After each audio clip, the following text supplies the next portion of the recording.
stub my foot or toe or whatever. As soon as I hit go live, guys. I think that's a bad sign.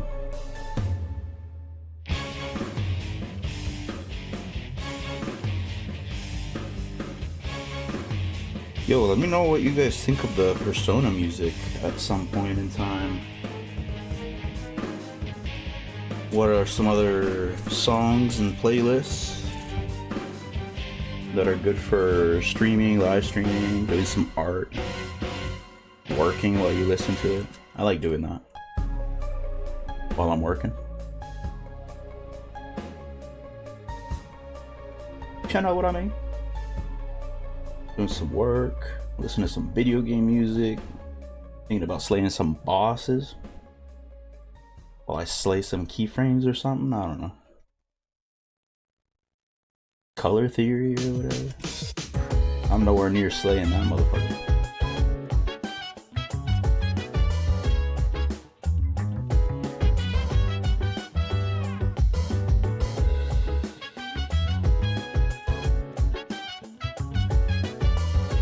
I love Persona music, dude. Shit gets me ready to go. I got a playlist full of tons of Persona music.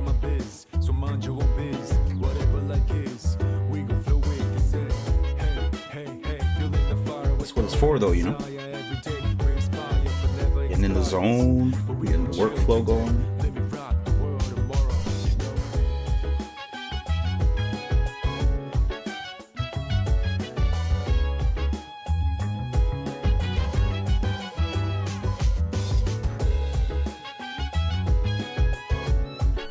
Welcome to the Easter Bunny stream with your host, Bunske. Yo, what's up, guys?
Ooh, I love the song. It's kind of like bittersweet. It's like one of those where your friend is finally overcoming something. And you're like, yeah, man. You overcome that shadow. You whoop that shadow's ass. Tell him who's boss. Tell him you're the real one, man.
Hey, Jess.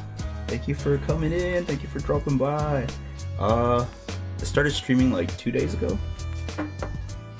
That's after multiple years of building up the courage to stream and have a little VTuber avatar. I tried to do it with a camera one time, but I wasn't feeling it.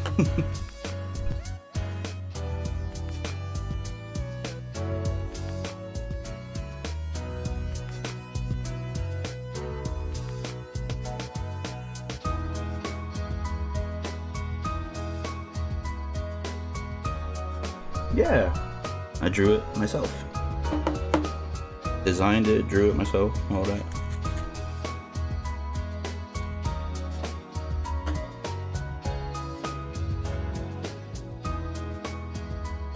I put it into, I'm using something called PNG Tuber.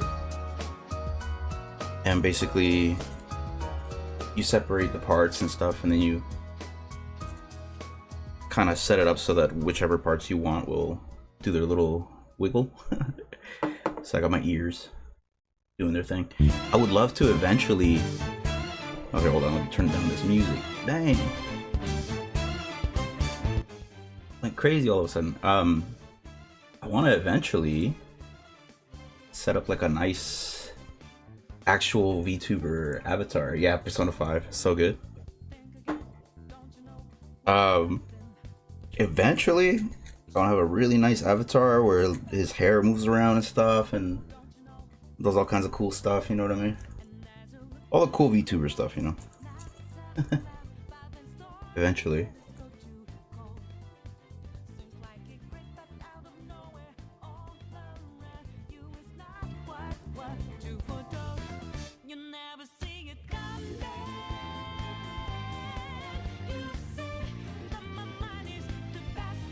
Yeah, hopefully. That's the dream.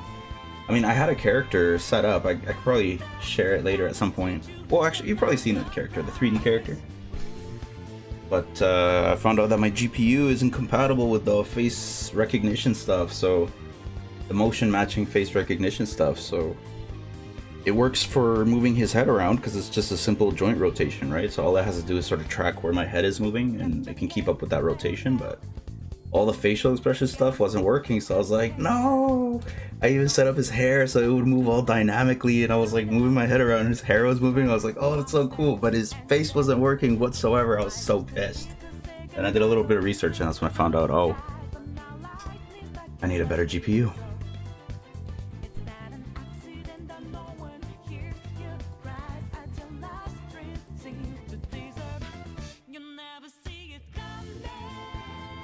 It got a little complicated, yeah.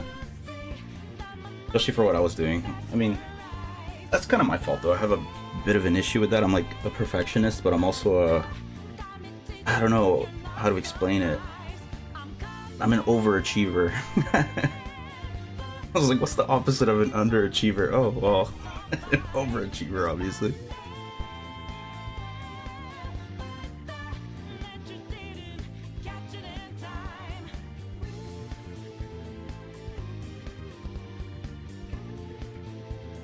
Like even with this little PNG tuber guy, like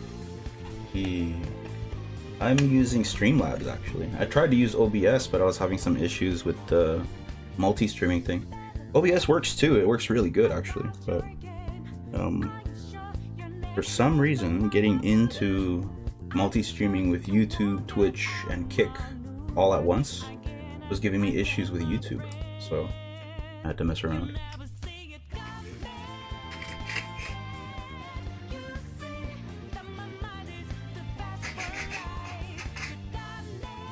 Oh shoot, you can hear all that. Whoops.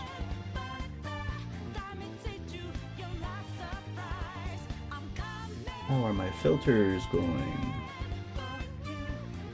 Okay, I have filters. Are they on? Yeah, they are. Okay, good. Good. Okay, I will be right back. Maybe like 10 minutes or so, and then I'm gonna get started. I'm just letting the stream run a little bit, but kinda the broadcast and the signal goes out. Whoever wants to watch can have a few minutes here to catch it, but I'll be right back and then I'll get right to it.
Okay, I'm back. Let's do this.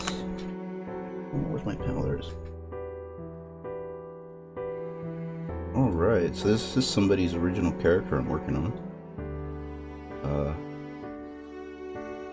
I do have plans to... Oh wait, why is my eye not moving? There we go. I do have plans to do some other stuff though. I wanted to also do a cool little halo for my guy, like a little animated halo. Might do that on stream, depending on how in the zone I get here.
I'm gonna put on some YouTube videos on the side while I work, if that's cool with everybody. Hold on to your cheeks, boys. The marathon reviews dropped last week, but where? There's been a lot of drama about marathon actually, and I haven't really been keeping up with too much of it. I just know that people are they don't like it. I kind of don't like it. Like the way it looks isn't very appealing to me. So I'm not gonna play it. I'm not a big fan of Bungie either, but otherwise, I'm not quite sure what the big fuss is. But there's a lot of discussion about this. So I wonder what different angles are. It's gonna be interesting. Wait, didn't the game come out March the 5th? Huh, that's weird. Some might say that's odd. Strange. Stupid. And they are right. 3 weeks to drop a review for a game where you do the same thing over and over again. Loot and extract. Masterpiece. Best game I've ever played. This is what I want in my video games. 3 weeks is not necessary. 20-minute games. That's it. 3 weeks. Meanwhile, other studios are showed no such leniency. No. Let's talk about it. Yes, boys, after the long wait. Yes, I know that you were desperately waiting to hear what journalists had to say about Marathon. I see you. We finally have those juicy scores. Let's take a look at some of these bad boys. Hold on. I want to treasure this. Eurogamer Germany gave it 100, Push Square 90, GameSpot 90, PlayStation Universe 90, PC Gamer 90, IGN 9 out of 10. It has an overall critic score of 81. That's actually lower than I thought it'd be. In a twisted turn of events, boys, I find myself agreeing with one of them. Dexerto gave it a 60 and said Marathon... Oh, that's interesting. Marathon is a wildly inconsistent game that reaches blood-pumping highs in between rounds of pure frustration. There's a great shooter hiding in there, but players will jump off before they find it. That's weird though, because I mean, I've also seen a similar argument about that other game, what's it called? Black Desert or whatever. Where you don't enjoy the game until you get at least a little bit sort of in there, right? Oh, Crimson Desert. Yeah, yeah, there you go. What did I say? Black Desert? I think there was also an MMO game too that had a similar name. I always get all these games mixed up. Ah, okay, okay. Yeah, yeah, it is. Okay, that makes sense. That makes a lot more sense.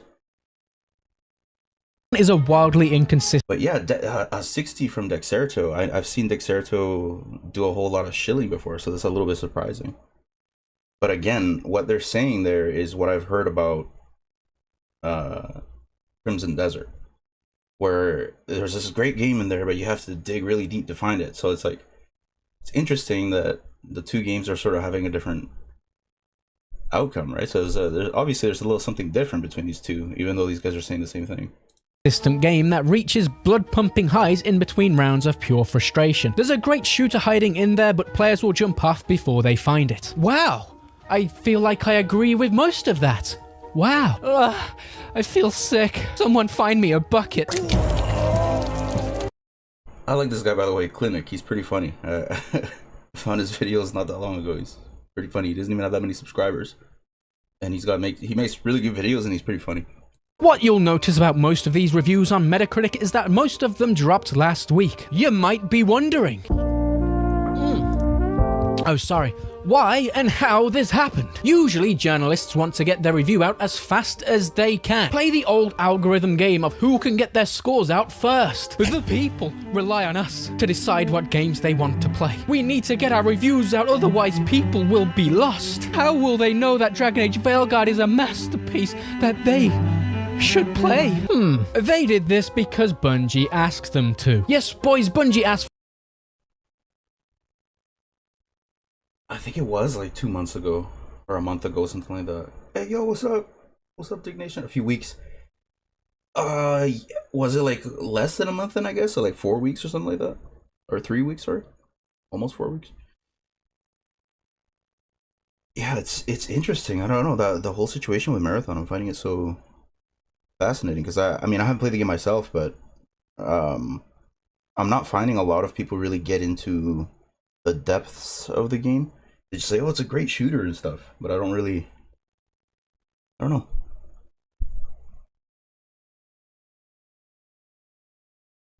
Bungie, don't review our game. We know people will shit on it. We only want extraction shooters to try it so people don't bash it. See, well, the thing is too, like, extraction shooters is they're such a niche sort of area, and they're already sort of brutal, right? Bungie has a terrible track record of maintaining their games. It's already run out of school. Oh shit. Yeah, I mean, I remember with Bungie, they lost me with Destiny 1.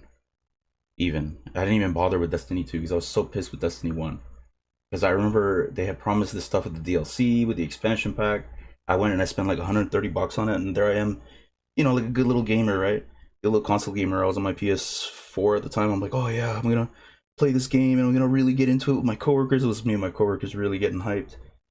And then I just, you know, I kept up with the news of the game, and then, oh, they're gonna add more story, and then they swap it out with the dude, the other actor guy with the voice, and they didn't really add much story. They just added a voice actor, and then they expanded the game and added story in well, they added a couple expansions that were like not that big. They counted the voice swap over as an expansion basically, and then they added, I think, like one more mission, like one of those raids or whatever, those endgame raids. And then they released this thing called like the Taken King or something like that, which is basically still Destiny but expanded to be the fuller game, and it was lacking a lot of the cutscenes that they showed off in the first trailer. So I was like, yo, what a massive rip. I'm not gonna bother with these motherfuckers. This is how they play. Why would I keep investing in these guys, right? So when I saw the Marathon thing, I was like, it already doesn't really look very appealing to me. I'm just gonna watch and see what happens. Marathon released March 5th and is already down by 2/3 of their. Oh shit, that's gotta hurt, man. As a dev working on that thing, and it sucks because like I'm sure that a lot of people on the inside probably felt a lot of what's going on. Because I remember when I was working in game dev, man, and our stuff wasn't coming out good. And I had a few conversations with my boss back at the time, back in those days, my bosses, and they have a hard time taking criticism. So it's tough to really even get your word in and say, yo, you know, I have bad feelings about this particular aspect of the game. They don't even want to hear it. So you sort of have to just watch this thing hit the market and then sort of just, you know, brace yourself, right? Yeah, that's crazy. Yeah. Didn't they spend like $2 billion a month or like 4 billion, some crazy like that, some big ass number on that studio? Yeah, yeah, no, 100% Ignition. Yeah, yeah. That's how I feel too. I feel like that's one of the biggest things. Because the whole thing with the plagiarization thing came out too with the art direction and all that. That's that's massive too, right? Like that slices their potential buyers by I'm not sure how much, but probably quite a bit because that's fat. That's a big huge it's a big thing, you know. It's an integrity thing. Yeah. No, 100%. Sony's been having a really rough time. They've been on a really poor track record recently. Too many voices are required to create games by committee. Yeah, no, it's true. Yeah, they're so focused on like they're so focused on investors and publishers and what they want to hear, you know. And so if they can, because what I've seen is too all this stuff with the shilling and stuff. It's like I've seen so many reviews that come out and they're so much better than what the game actually is. And so you're just like, yo, something something's not right here. What the hell? Anyway. For an under the table handy, and journalists said, okay, we're doing favors for AAA studios now. That's preposterous. Never in my 1 year of doing this would I think that journalists would do favors for AAA studios.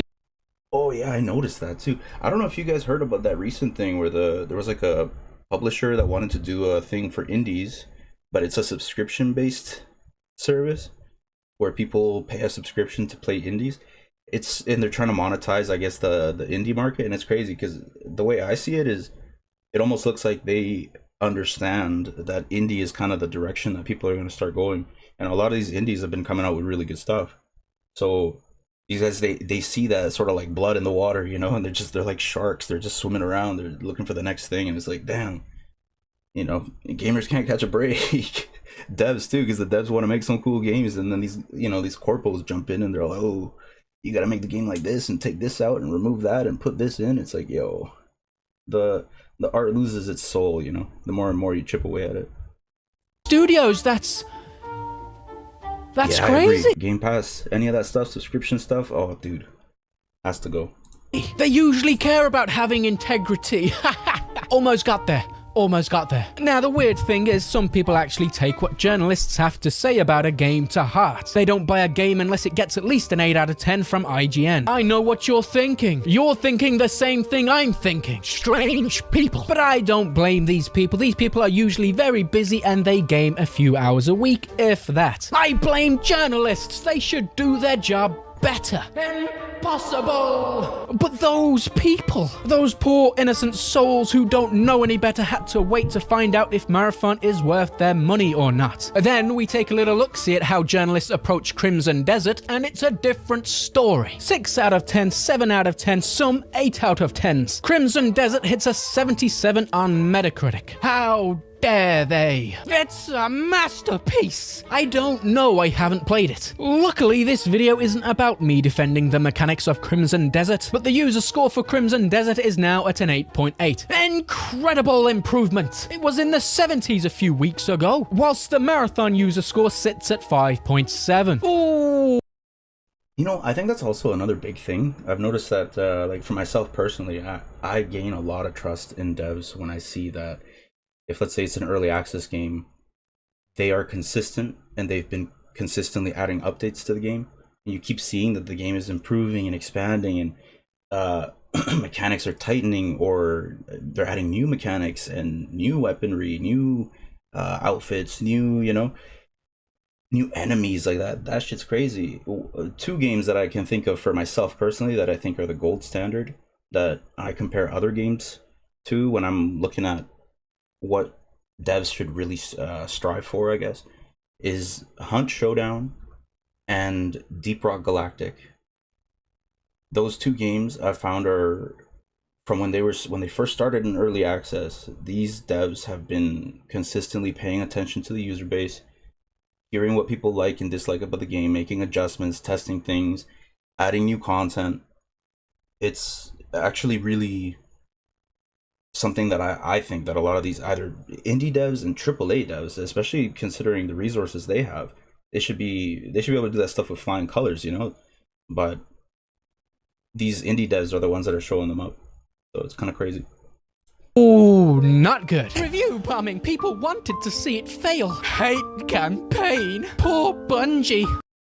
Oh yeah, I noticed that too. Yeah, Crimson Desert looks really it kind of, some of the gameplay I was looking at, I think somebody even said that in like a tweet, or it's like Skyrim 2.0 or something like that. And I was watching the gameplay, and yeah, no, 100%. It looks like something that could be modded and tweaked and become the next sort of framework for what the Skyrim modded version became ultimately, right? It's like the next the next version of that. Upgrading. New engine. They look good. Yeah, the graphics look good.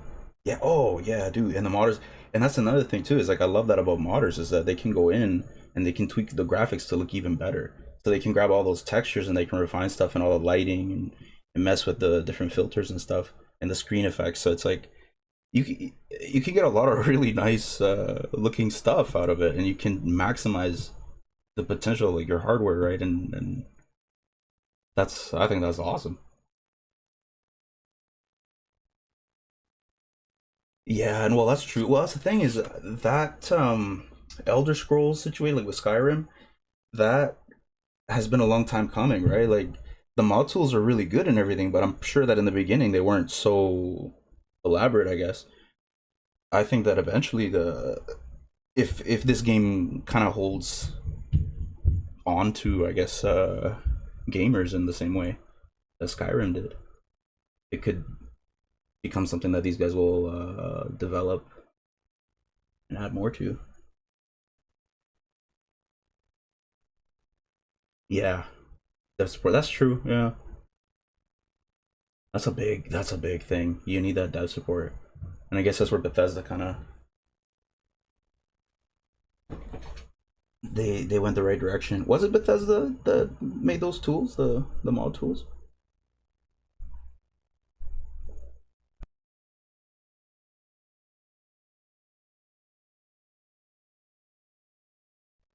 Oh yeah, yeah. Hey, yeah, man, no worry. Thanks for dropping by, Ebil Gamer. Ebil? Hope I pronounced that right. Ebil. Oh, nice. Okay, yeah. Oh, that's really cool. That is awesome. Hey, thanks, man. I appreciate that. Ebil. Okay, hey, I like it. Well, thanks for dropping by. Maybe there are some review bombs. However, I will have this courtroom know that many people wanted Crimson Desert to fail because the chuds like Right. it. Yes, Definitely not kitten. All right, we'll keep that one in mind. I usually don't call people that. you chuds You're safe. with your common sense. How dare thee! The games you like deserve to fail purely because you like them. They also like Marathon a lot more because the chuds hate it. You can cry, you can moan, you can bitch all you like. The user score for Marathon is low after 1,000 reviews, and Crimson Deserts is high after over 10,000 reviews. But I'm sure 10,000 people are just straight up lying. Woo-hoo-hoo, there's a lot of copium in here. Hi Marathon fans who for some reason hate watching people say the truth about Marathon. Cry more! I need something to get off to tonight, and that will do nicely. We know that gamers and journalists value different things in games. The scores aren't surprising, but I'm not here to nitpick at the scores they gave the games. I'm here to talk about how shameless these journalists are. Yes, They are. You can compare how they treat Pearl Abyss to how they treat Bungie just to see how utterly pathetic these journalists are. Let's start with the obvious. Bungie asked journalists to delay their reviews until they've experienced the endgame. Journalists oblige. With Crimson Desert, they dropped the review within a week. Some even dropped their review before the game officially came out. It's a single-player game, who cares, right? Well, a lot of what journalists were complaining about got fixed. Should Pearl Abyss ask them to delay their reviews until they iron out the bugs? Should they have told them to keep in mind that they won't be playing the final version? Should there be a disclaimer saying this review was not on the current version of the game? Okay, I can't give out a review for this game yet, because a patch is planned in 3 weeks' time, and I can't give an honest review without experiencing that first. And also the devs asked me to wait. Yes, I don't think that should be the case. I think if a game releases unfinished and with bugs, they shouldn't delay a review. It shouldn't come with a disclaimer. It should be in the review and affect the score. That's the devs' problem. And then we can talk about Pearl Abyss fixing those things and listening to player feedback, and then update their scores if they want to. Just as the endgame being delayed is Bungie's problem. Half of the marathon players didn't even stick around to experience it. They dropped it already. Most of the players still on it probably won't get to experience the endgame. What are we doing? Review the damn game with what we have. What sort of message does this send? Are they gonna start delaying reviews for a year for live service games? After all, you can't review a live service game that's meant to last a year in a week. That's ridiculous. This is ridiculous. Ridiculous. The funny thing is, I do think Marathon's future was riding on the reception of that endgame. Journalists loved it, apparently. Meanwhile, Marathon's player count keeps dropping. Guess it didn't attract. Yeah, I've been seeing a lot of people say that too about the gunplay. Oh, the gunplay's really good. It's got that classic Bungie feel, and I'm like, oh, okay. I haven't played any Bungie games, so I don't know. Or if I have, I played like Destiny, but I mean, whatever. That was one time that I played that game, so I'm not quite sure what classic Bungie means, right? Like, they don't really describe what the hell that means, you know? So I'm sitting there and I'm like, okay, it's an awesome first-person shooter with, you know, with sauce. I heard somebody say it has sauce, and I'm like, well, okay, because they were comparing it with what's the other game, High Guard, I guess. They're like, oh, I guess High Guard and Concord, and they're like, those two games didn't have sauce, and they're like, well, this game Marathon has the sauce. Like, what's the issue? How come gamers are not latching to it? And I'm thinking to myself, like, okay, well, if we were gonna go with a sauce analogy, the way I see it is like, okay, it's like it's like pink sauce, you know what I mean? Like, some people are cool, like they want to go for the novelty, you know what I mean? Oh yeah, I want to go to this restaurant, try that pink sauce chicken, you know, and it's like sort of a fad. But not everybody looks at the pink sauce and goes, ooh, I want to try that, right? So, and pink sauce is better than no sauce, right? So, you know, somebody who's starving might see some pink sauce and be like, oh, I want to try that. And I guess that's kind of what Marathon became for a lot of people, because a lot of people really want to play an extract shooter. So when I say the starving analogy, I guess that's sort of what I mean.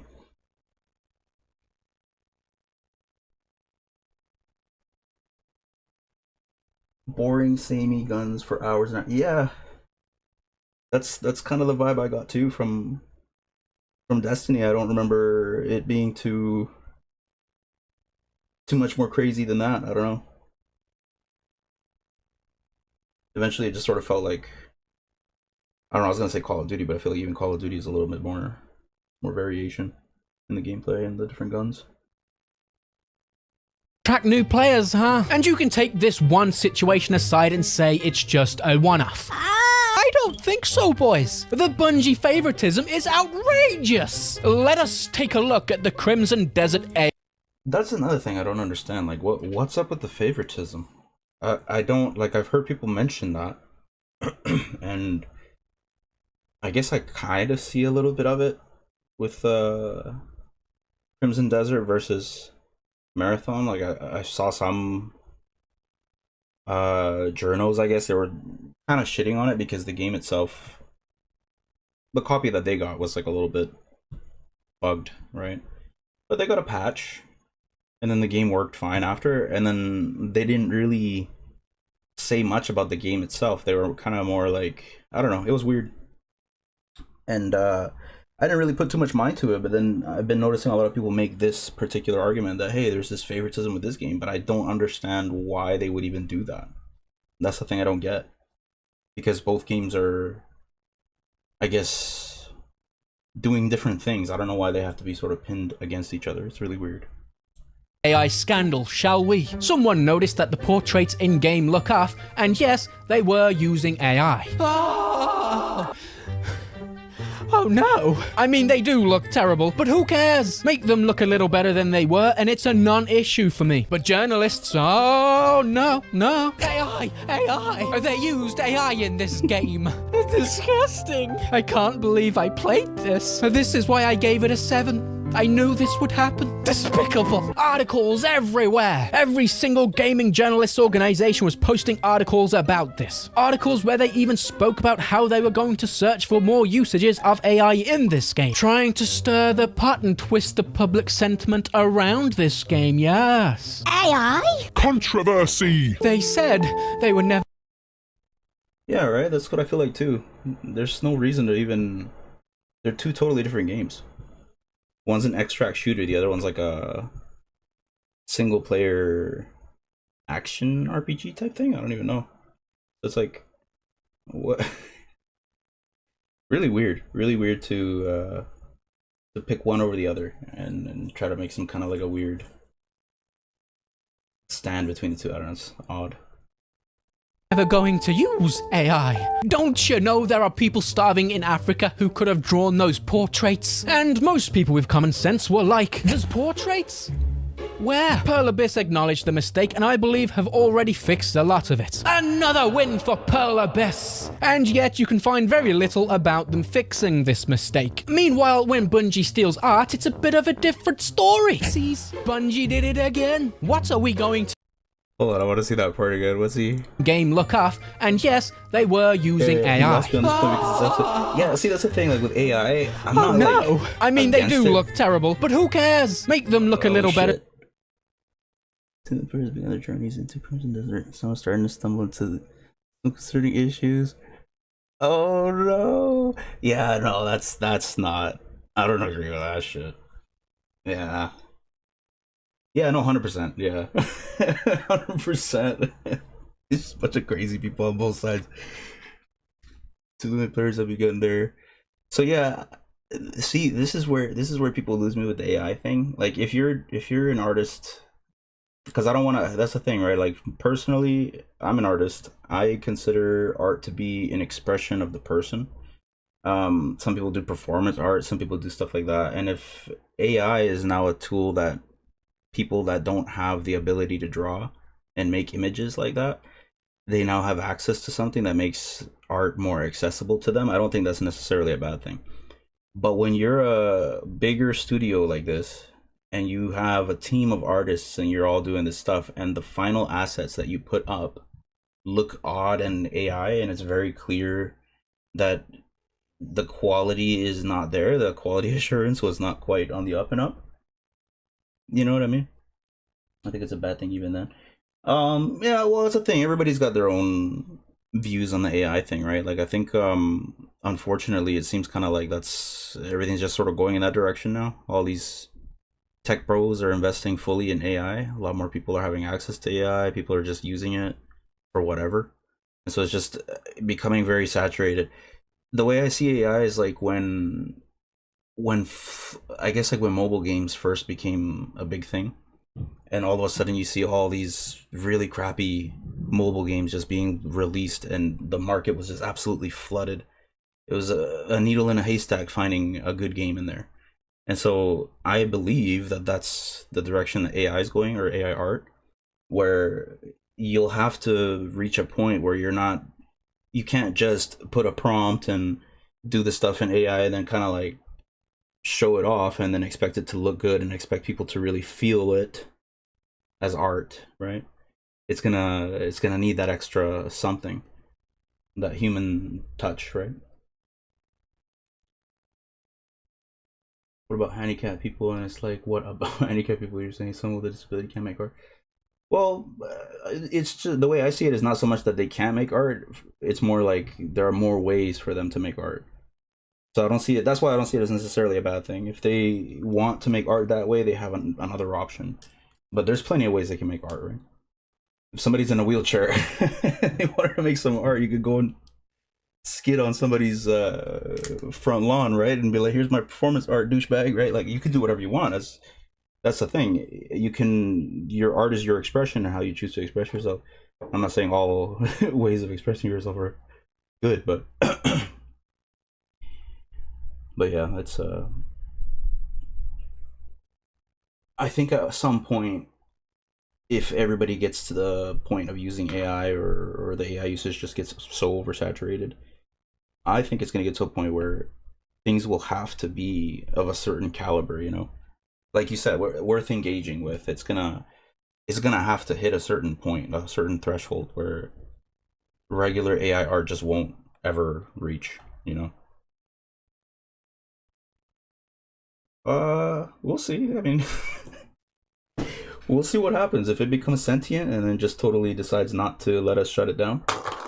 It's been trying that already, so that's kind of like, and I'm not a big fan of that either. I don't like that these tech bros are like, oh damn, this AI just tried to set up a hit on me.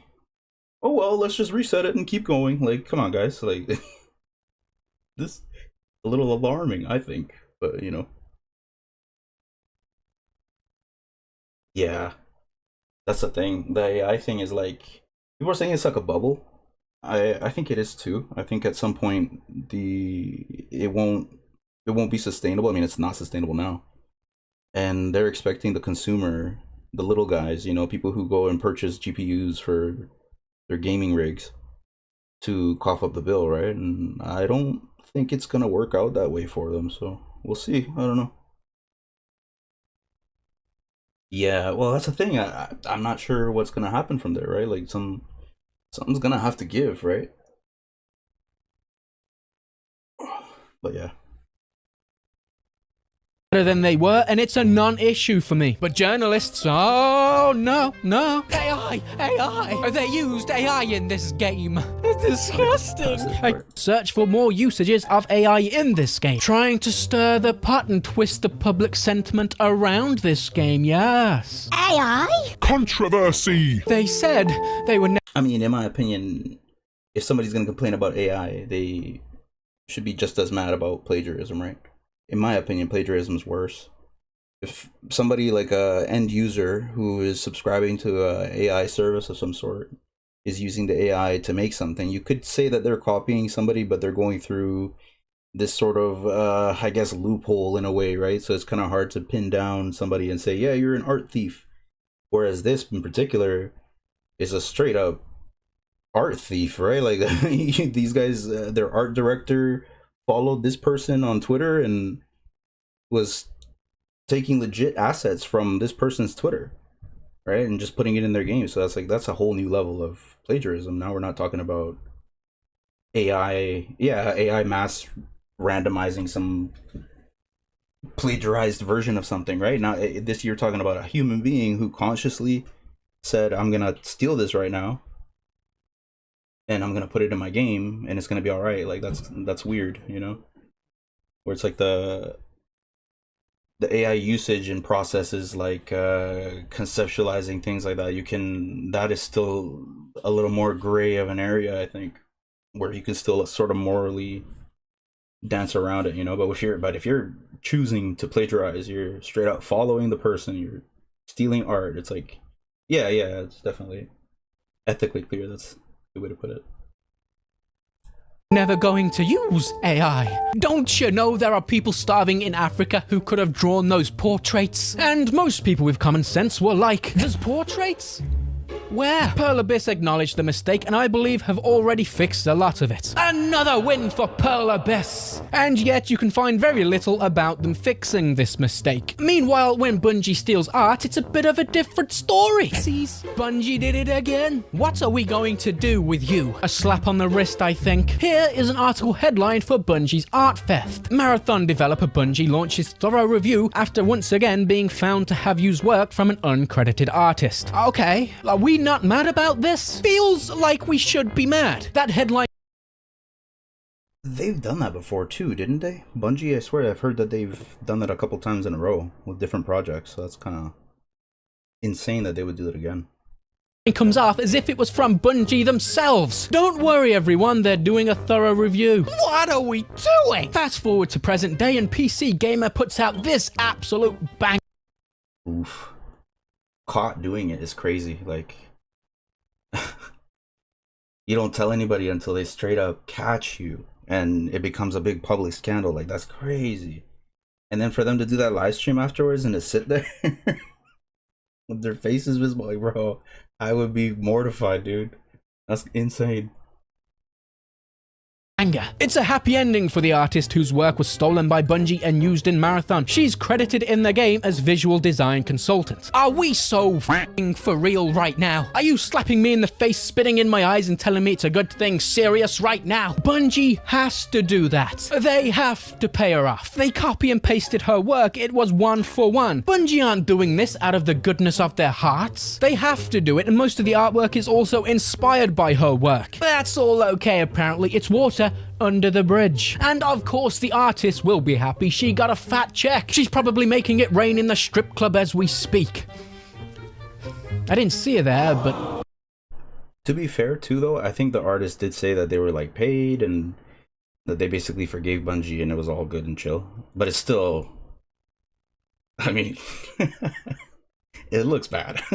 What? Seriously though, how are we just forgetting about this? Why aren't there articles like, I've got to inspect Marathon closely and see if there's any more stolen art? Like there was with Crimson Desert. Why is the sentiment so positive towards Bungie? It's like they're desperate for Bungie to succeed, for doing the most unoriginal thing in the live service space. Congrats! You can flip it around and I guarantee you if you pulled an Italian job with their assets, you know, copy and pasted one of their enemies into your game. A little bit of their art here and there. They'd sue your ass until you had nothing left. They sued a YouTuber for filing fake copyright claims in their name for 7.6 million. That has been settled. I have no idea how much they took from the guy. It's just crazy to me how Bungie has garnered sympathy from journalists. Crazy! It wasn't even a one-off. They've done it 5 times. I'll give credit to Paul Tassi for saying it how it is. He wrote an article and was pretty condemning. Well, as condemning as the biggest Bungie fanboy can be. It's insane how it's just been forgotten and forgiven. They followed the artist on X for fuck's sake. Again, flip it around and they'd sue you for everything you have quicker than you can say monetization. Speaking of monetization, yeah, you like that transition? Bungie's form of monetization is among the most predatory. Again, I'll give Paul Tassi credit for calling that out as well. But among other journalists, barely a peep. How this wasn't a topic for journalists to talk about on the lead up to Marathon, I'll never know. At the very least, normies should know what kind of developer they are buying a game from. It's a game where you buy it, and once you've bought it, you can spend more money on some clothes, instead of it being content for you to unlock in the game. You can buy impressive skins like the color black. Or was that part of the season pass?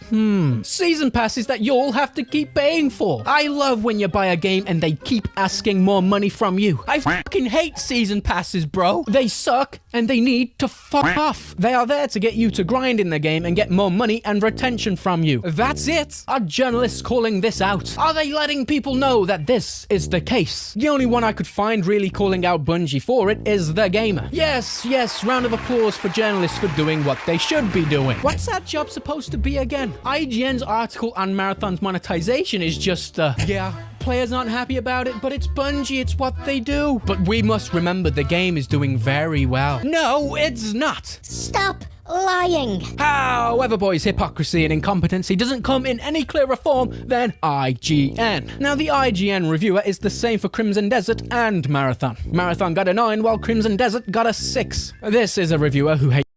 Okay, that's crazy. That's pretty crazy. I didn't know it was the same guy, and I didn't know it was that different of a score. Holy. That's wild. Marathon got a 9? Yeah, true. Well, yeah, I guess, yeah, it's true, it's true.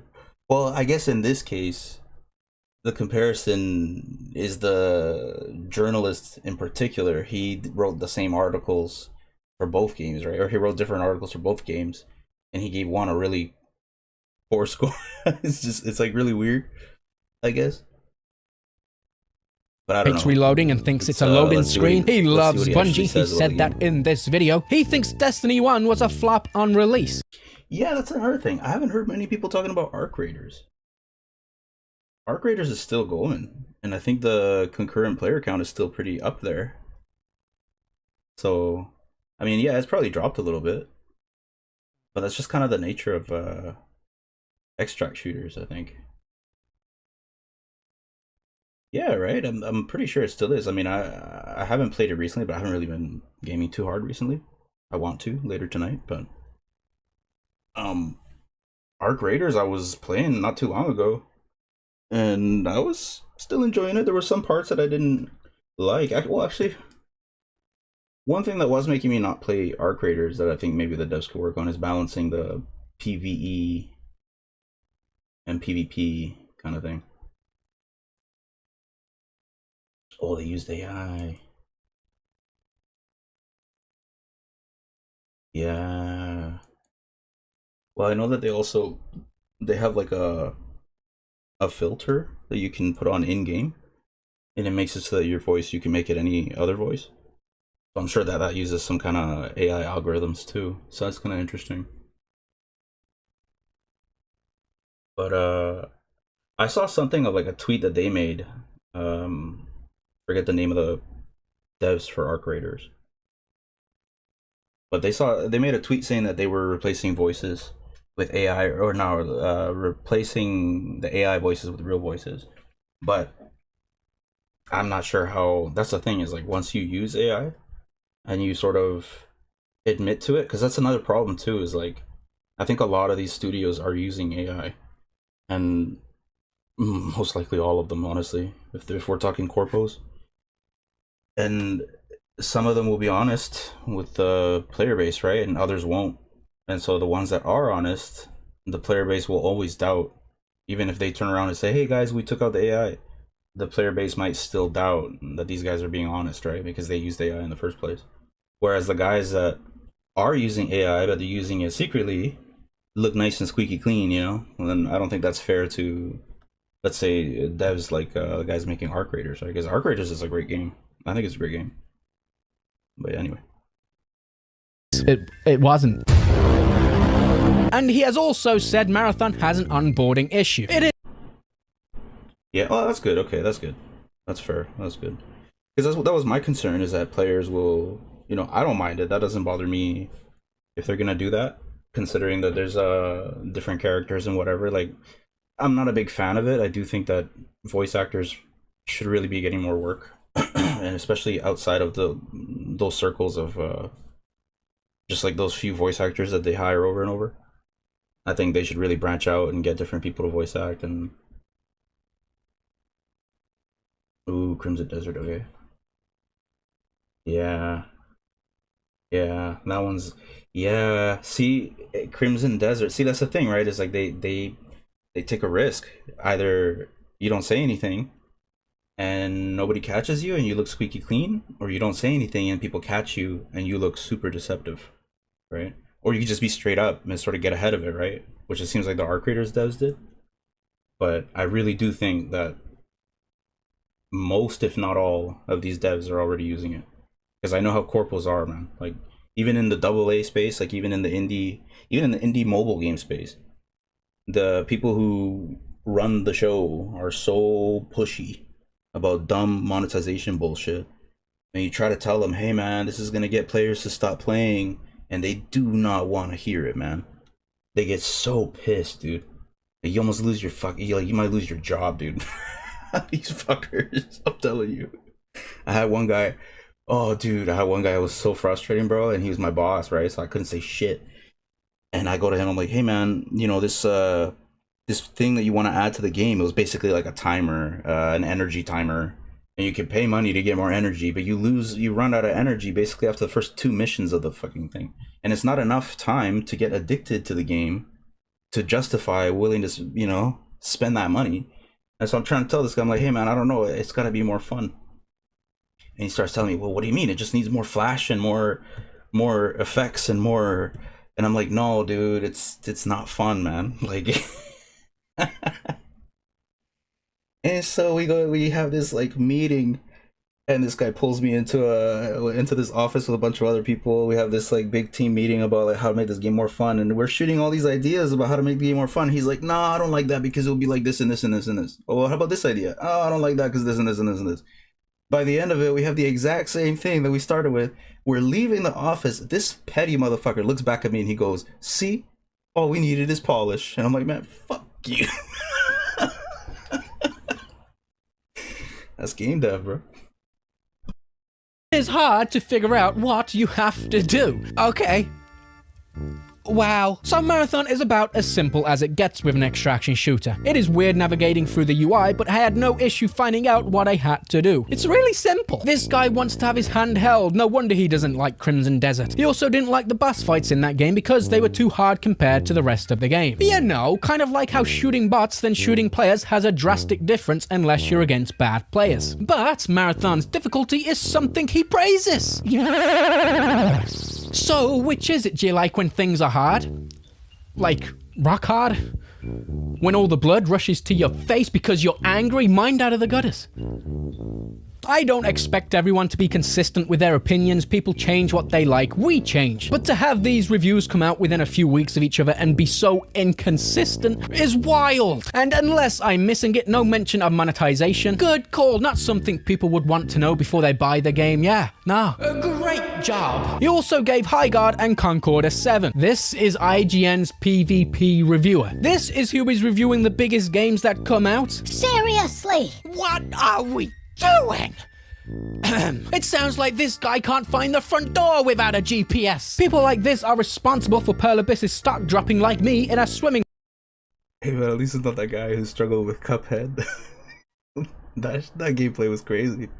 Pool. I can't swim, okay? But it climbed back up, unlike me in a swimming pool. And Crimson Desert is continuing to do well despite journalists' best effort to tank the game. For the dumbest of reasons. Hopefully execs and investors can look at Crimson Desert as an example. Journalists have no sway on whether a game is successful or not. They really don't. Marathon got a 9 and it's fighting for its life. Crimson Desert gets a 6 and it's making fuck you money. They might sway the normie out there, but they're not swaying gamers. Gamers who are passionate about gaming talk nothing but gaming. Gamers like us, they're not swaying at all. Who am I kidding? There's more examples like this and they still listen to journalists. I just hope with the hypocrisy and double standards surrounding these two games, with the incompetency and biases of gaming journalists there to see for everyone, we can see more people wake up. It's not a conspiracy. I'm not crazy. One of these games had AI generated portraits that not even game journalists notice and fix their bugs and complaints fairly quickly, producing a massive unique open world experience. The other is yet another live service game that stole art, has predatory monetization, and does the same thing a bunch of other games do, and they do it worse. It also has very little content. Looking at those scores, you'd think they were the wrong way around. But one game got the leniency to wait for a content drop before the reviews came out. I don't think we've ever seen biases like this before, so clearly close together. From the same reviewer. Don't trust reviewers, even the ones on YouTube. Look at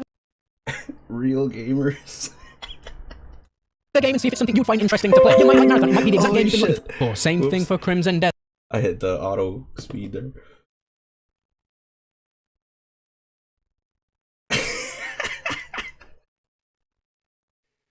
I think he means like not journalists, not like corporate journal people, but I don't know. But that's it from me. I'll see you in the next one. You might be wondering what happened with this here. I told you I was gonna play.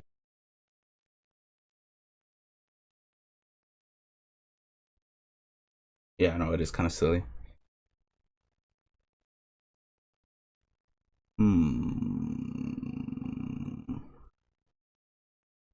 What else should I switch to here?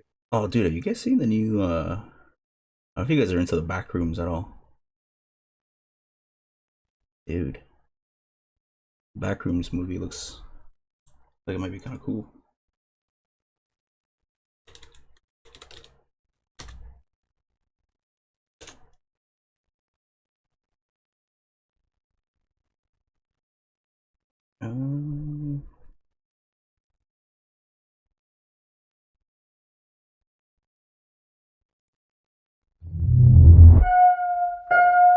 I found something. in the store. Dude, this looks like a this looks like Tarkov. Looks like the mall level in Tarkov. Okay. Yo, this make me kind of want to play Tarkov. Dude, I miss those. I miss extract shooters, man. Like the golden era. Now it's like, I don't know. It's tough to find a good one. Even Tarkov was like, it got too crazy, and then the devs got too money hungry, so just kind of ruined everything. What did you find? The place.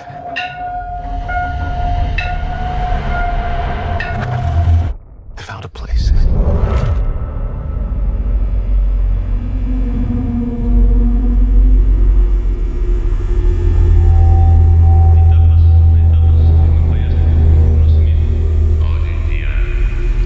हम जमीन के रहने वालों की तरफ से Hello? आपको खुश आमदीद कहते हैं। Anyone there?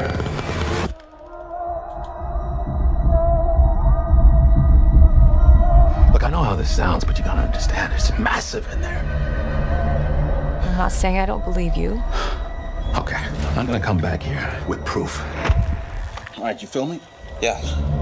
Follow my lead. Clark, what is this? That's what I'm trying to figure out. I've been here every night since I found the place, and I still barely scratched the surface. All right, just take it slow.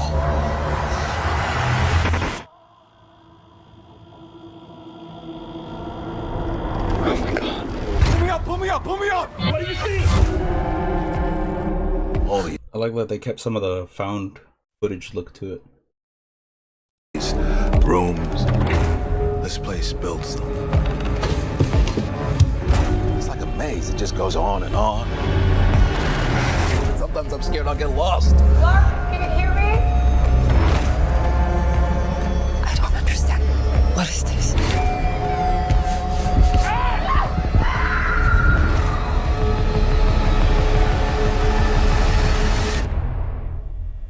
It's beautiful. Am I right? Hello?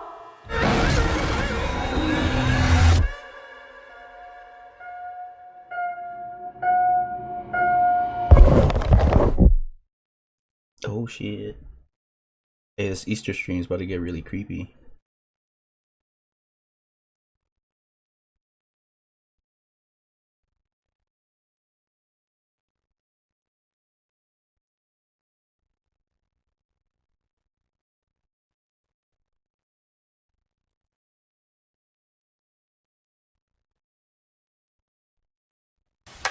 Oh, wait, before I play this, for context, I don't know if you've heard of any of this stuff going on recently with the alien stuff.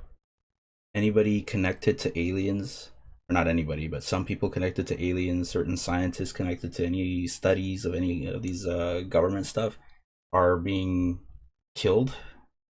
But, well, for legal purposes, not killed. They're just turning up, you know. Not awake. We'll believe it that way. Yeah. Well, There has been because of the whole Epstein files thing, that's like another thing that's been part of it, is some people that are linked to that are also dying and going missing. So there's like there's some weird stuff going on there. I'm not the person to look at for all the details, but it's fucking weird, dude.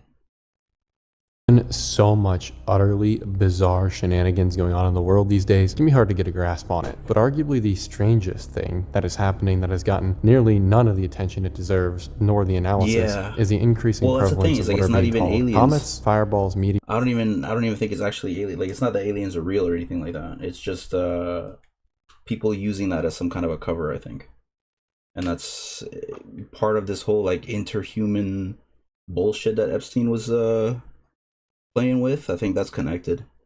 Some weird, yeah. That's I think that is part of it, and I think people were saying aliens as like an excuse And I think that was starting to become a, people were talking about it and they said the word aliens, and I think that shit's linked, but they're not actually, it's not that aliens are real, it's just they're using that terminology to be like, oh, it's just some fictional bullshit, but it's like really some weird shit that they're doing right here on Earth. And it's not like it's not related to space or anything, it's just like actual fucked up experiments that these weirdo elite people are doing. Richard Dawkins is, oh shit, that's fucked. Richard Dawkins was like a really smart dude. Uh-oh. Years, or to some what are alien warning shots being sighted across the world. And what's strange about these is that they have all basically begun in March, or at least that's when everything became far more prevalent and when reports began skyrocketing. As there are some earlier examples of this phenomena we are discussing, but nothing compared to the extent we are. I heard about that too.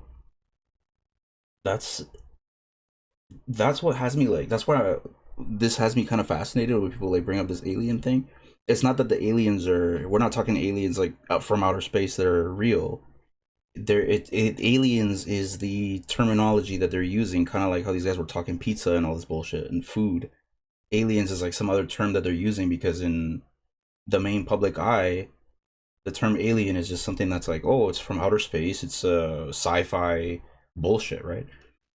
But what these guys are doing, it seems like it was very real. So really, really fucking weird.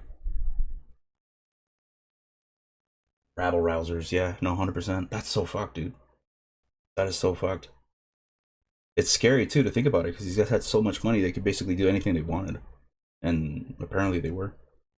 Seeing now. As such, recapping an event as big and as global as this is really pretty difficult, even when just looking at the events of March alone, because new confirmed sightings are happening now every few days, and some that have already occurred aren't being reported. But since January and February, there were some bizarre fireballs being seen across the world, but something definitely shifted for sure when March hit, and the sightings have been growing exponentially ever since. We have Houston, Texas, San Antonio, Dallas, the great state of Ohio, twice in 1 week, including a landing of one of these objects that struck the earth with such force, residents of my home state felt a shockwave from.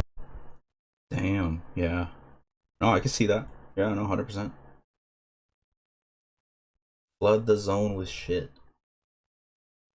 I mean, that's kind of how it feels like. Russian fire hose. Ooh, I can imagine from that name.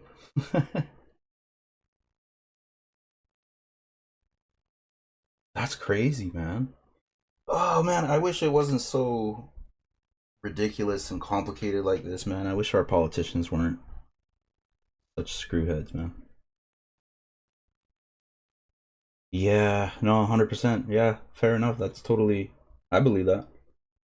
Because it happened so quickly. We used to be, there was a point where we were like the 99% versus the 1%.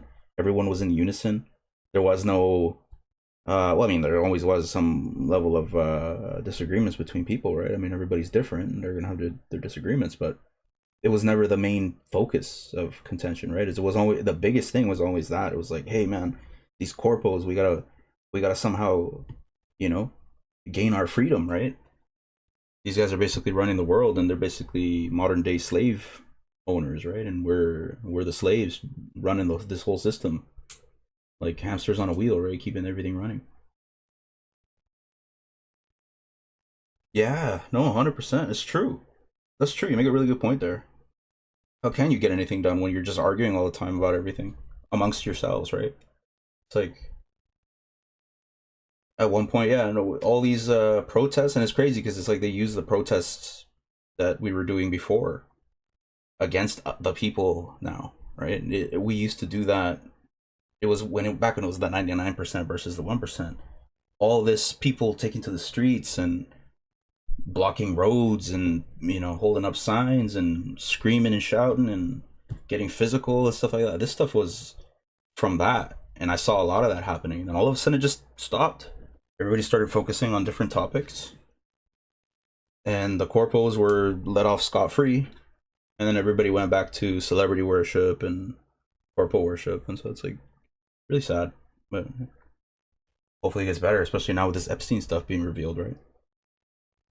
Are miles around. Reports of energy bursting through them, being knocked over, and even damage to property. Now. Because there's also, I don't know if you heard about the situation with the Vegas explosion that happened, right? The guy who was in the car was an agent who worked, or I think he actually was let go, but he had a lot of intel. And he basically, before he, blew up, he sent off a bunch of different emails. And a lot of these emails were explaining about how China basically has a checkmate on the United States. They can deliver unlimited payload of anything that they want. Pretty much parked over the White House if they wanted to. And a lot of...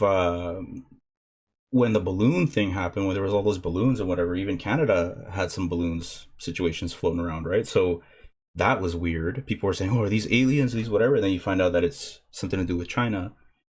And then it's like, okay, that's weird. And then we find out about this explosion thing. And then you find out that people linked to these sort of whistleblowing events are suddenly going missing. And it's just really, really weird. There's definitely something going on.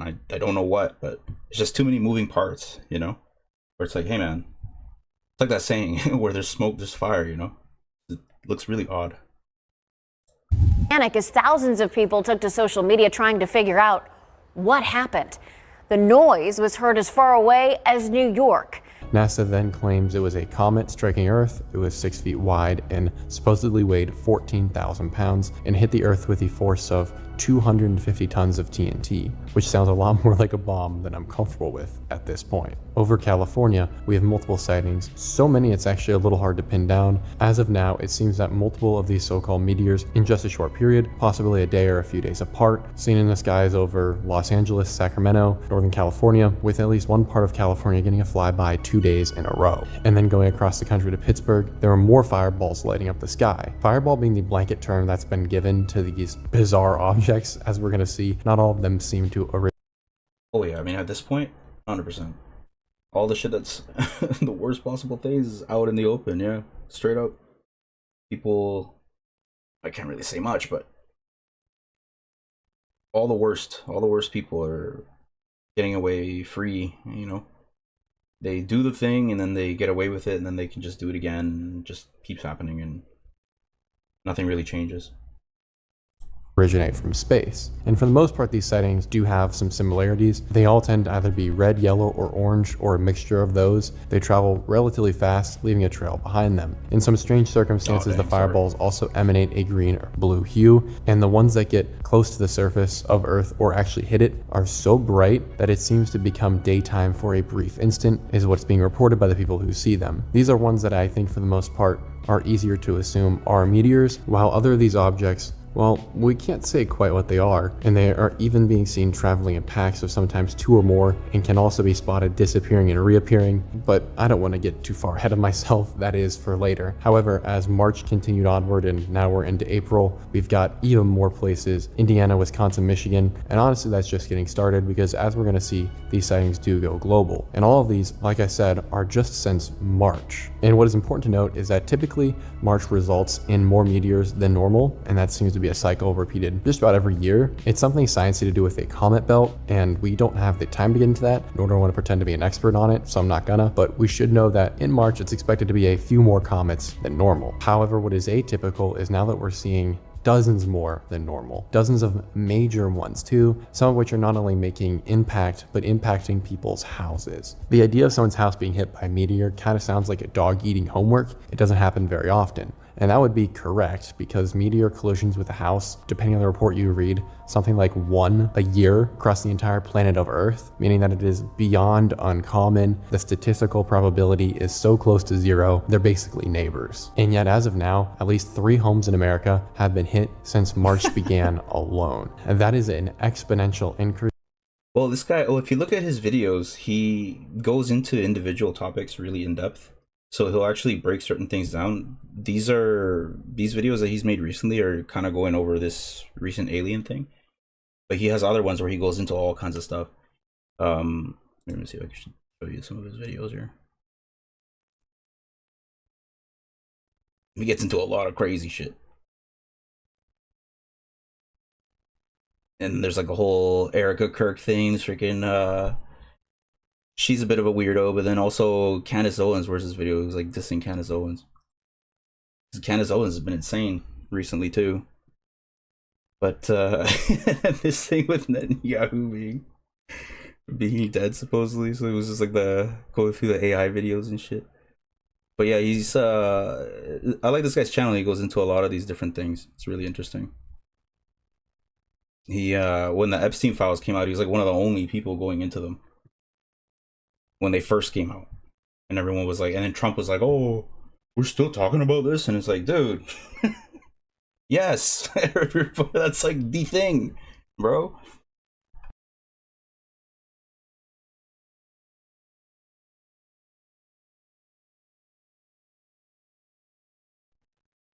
Well, still well within statistical expectations and increased awareness and reporting, which happens whenever big events occur. What's the big event?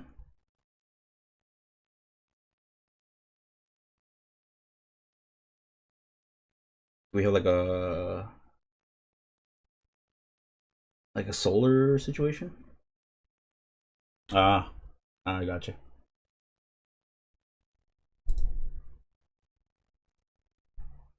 Because meteor collisions with the house, depending on the report you read, Wait, something like one stick to just March, because that's when things are getting real there, which would make this, we'll get to that in a second. And so these are the sorts of things we're talking about. Large, obvious objects, and here completely missed by detection systems is, I gotta say, come on, man. Phenomena. Dude, I want to find that part actually now. This guy's of When you America, then what could it be? Well, the more circumspect individual may notice the narrative developing around this whole thing. We mentioned the classic meteors excuse, which is used to cover up for things that simply aren't meteors. And that's been pretty well taken as the mainstream media line, but I don't want to reiterate too many points. And so I think returning to that Ohio object colliding with the Earth is worth doing, because if NASA is missing a 14,000 pound chunk of... Oh, did you see about the Vegas alien situation? There was like a sighting where these people, a couple Mexican people, were, they spotted some stuff in their backyard, and they were working on a truck or a car or something like that, and then all of a sudden these alien looking creatures were looking at them, and so these guys called the cops, and they were freaking out. And then they recorded a video, and in the video you can see some weird shit going on. It's like, could be shadows too, but it's like really weird. I don't know if you heard about that shit, but that shit's like creepy as hell.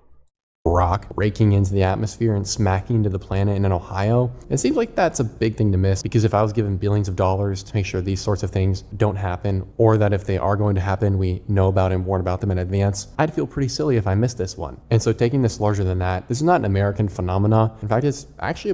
That's another thing. They were saying that could be a hoax, because there was a guy that they spoke to first when they were talking to him. Oh, this was going on with this alien or whatever, and this guy was like, I guess he's really into aliens, he investigates this shit. He got in contact with the family was telling him things, and then all of a sudden the family gets in contact with some other person, and then when they met up, the agent guy that was trying to investigate, he heard the family say, or whoever he was talking to say something along the lines of oh, we were told not to say that, or something like that. And so he caught some weird little moment where it's like, what the hell? Who are these other people that are telling you not to say this and not to say that? What the fuck? Like, so it does sound like something weird is going on there too. Like, it could have been a hoax as well. It could have been a hoax that's being played on this family. This family, because they're a religious family, from what it looks like, they're easier to fool probably.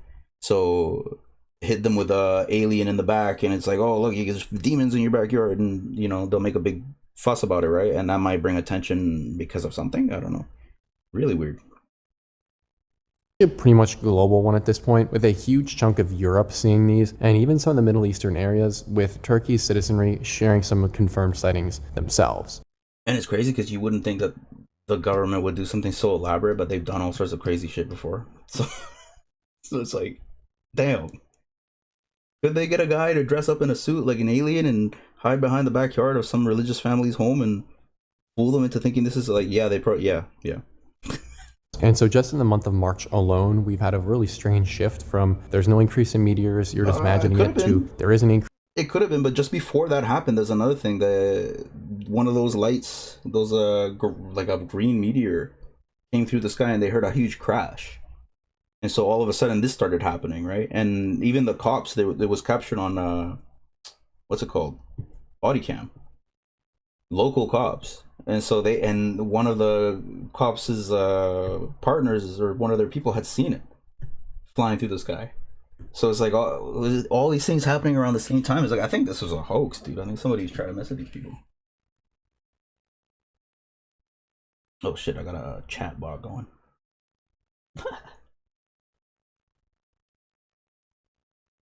Oh, they have carbon monoxide poisoning? Oh shit, maybe.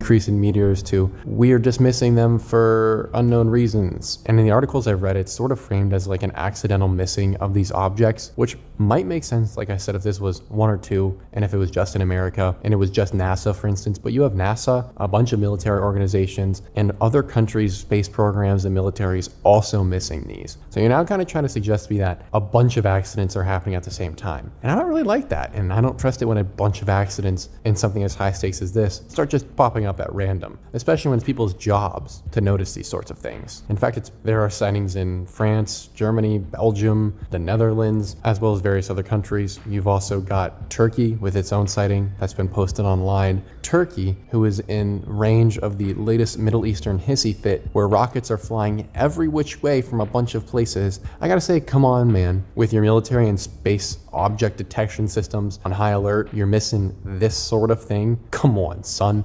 It looks almost exactly like a missile from a distance, and even if you thought it was likely a meteor, I would think you'd be scrambling some sort of defense just to make sure, because we really don't know at this point. And so we either believe that the supposedly world's foremost experts with billions of dollars of programs and materials are missing all these things simultaneously, globally, or something else is happening. And I think something else happening is a pretty reasonable perspective to take on this, especially with this one example in March 8th of 2026, early on in the month, of a truly spectacular fireball sighting, which was able to be seen by countries hundreds of miles. Wait, didn't that just happen? Like today or yesterday or something like that? That's a hell of a lot of money, yeah.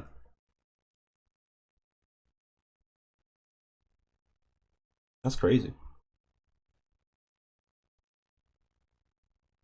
Oh, a year and a half ago. I think recently too, over in Iran too. Like just today or yesterday, there was like one of the first in this conflict, for lack of other words. I don't know which words I could say and which I can't. I'm still new to this streaming thing, man. I'm trying to tiptoe on this. Yeah, that's a whole different thing. Yeah, no. That's but that was supposedly a U.S. fighter jet that got hit, or one, maybe not a fighter jet, but one of U.S.'s aircrafts that got shot down. So that's fucked. That's fucked, man. It doesn't look good. It doesn't look good for the U.S. That's true. Yeah. Like a set of keys. Yeah, straight up. Yeah. Straight up. Oh, you meant lost, like, okay. I misunderstood, dude. When you said lost, I thought you meant like lost in war or something, lost in combat. No, you straight up meant lost, like they fucking left it somewhere. Oh no. Yeah, you know what? You're right. That's it's not fair for this kid to say it's their job, because clearly there's a lot of people who are terrible at their jobs. And it's not just the US military thing, dude. Freaking Canada is wild too. I don't know if you heard. Dude, out here, man. They sent our military out there to do somewhere in like Alaska to do some drill with US soldiers. And our guys were very poorly equipped, and I guess they were told to stay out longer, and I think it was an ego thing, but I don't know. It doesn't say anything in there. There's no, trust me, bro. That's the source.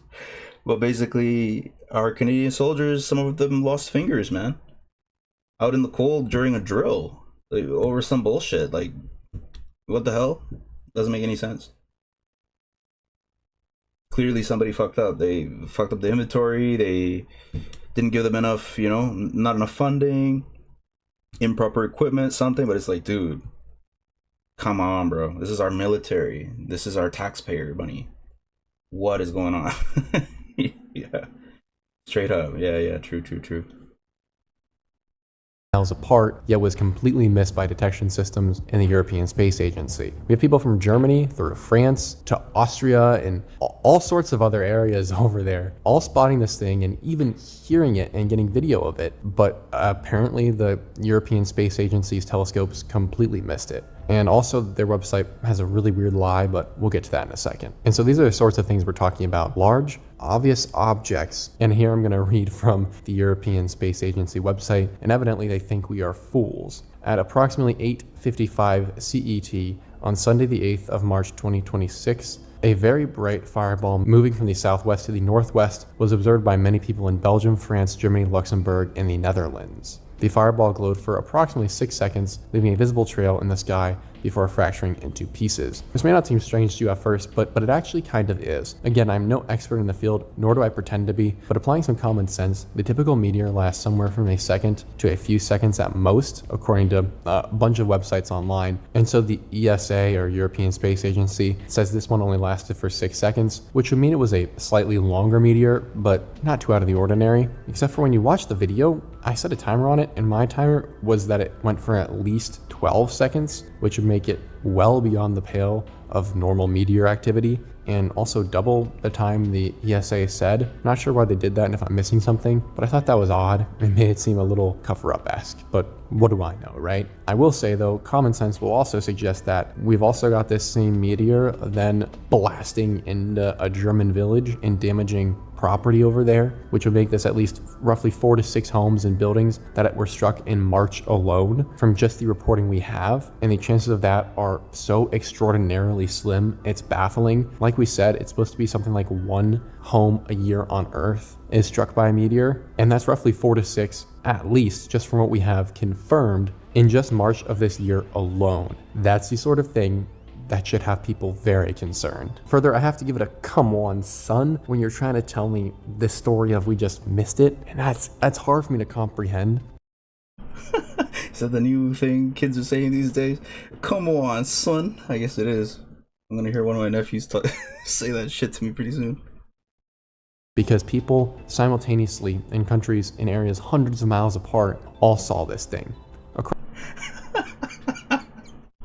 Yeah, see, what's the thing, right? Like, you gotta sort of, when I watch this dude's videos, he's going into like a lot of conspiracy theory territory, but he's also young, you know what I mean? So I take what he says with a grain of salt.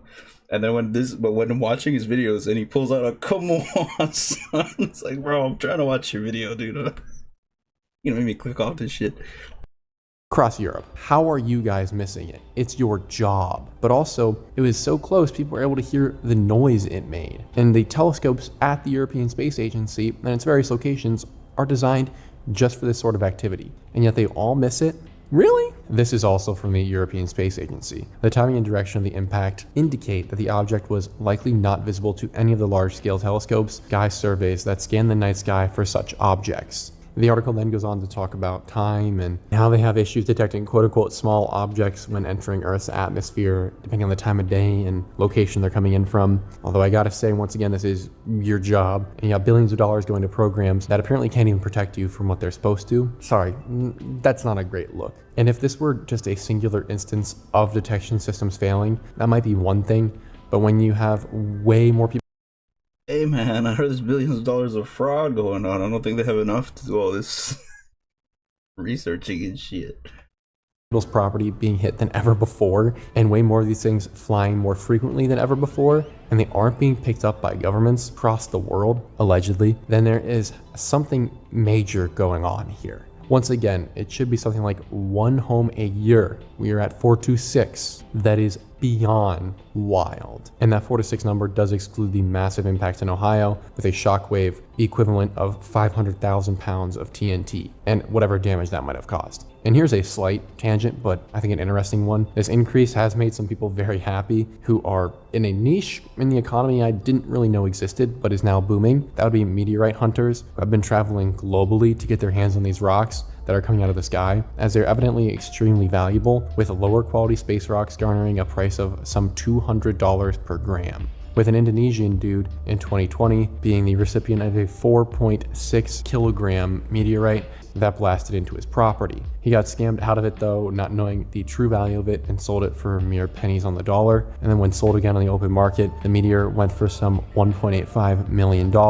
which roughly 6 years later, prepare to be horrified, is a roughly $2.35 million meteorite in today's money. That is $500,000 worth of inflation in only 6 years. Keep that in mind. I'm gonna clarify here though, because I can feel the sciencey folks in the description and in the comments getting salty with me here. I know there are various terms for meteors, meteorites, meteoroids, comets. I'm using them pretty loosely here though, because I don't need to confuse everyone and myself by using a bunch of terms that basically describe the same thing for our purposes. So continuing on from there, not only do we have space rocks banging into Earth with no warning in the affected communities across the world, we also have something else going on. We touched on briefly the inexplicable sightings of objects that look like fireballs seeming to be under users' controls and changing directions. But there is more than just that. To our knowledge, no true investigation was ever done on this matter. It would appear on my end that a pattern is emerging, that not all of these meteors are so meteorish. And as we discussed at the beginning of this video,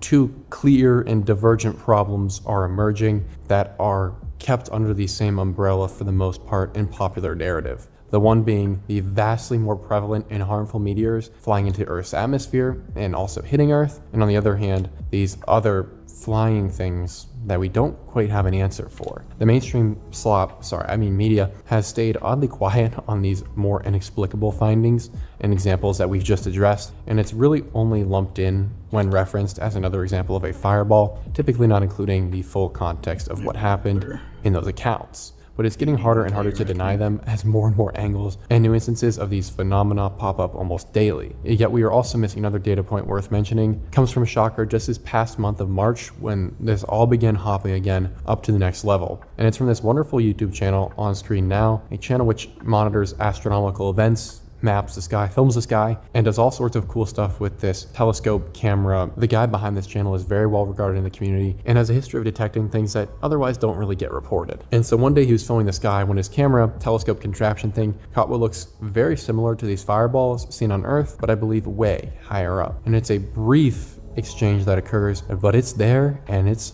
weird. On the left hand side of the screen, at first nothing seems off until all of a sudden one of these fireball objects flies into frame and pretends he's auditioning for Need for Speed Tokyo Drift, displaying some more of these advanced maneuvers we saw over the sky of Dallas before it drops off frame for good. This is something that just doesn't happen. Space objects making course corrections like this isn't a thing, and you can't convince me it is, let alone that many direction changes. This is a sighting that in most people's minds immediately applies some sort of control, and how similar it looks and operates to the fireballs seen over Earth, and how it doesn't burn out leaves many, including myself, asking questions and connecting dots. You would think that potential proof of controlled flight all the way up there would make headlines, but nah, G. We left curiosity behind a long.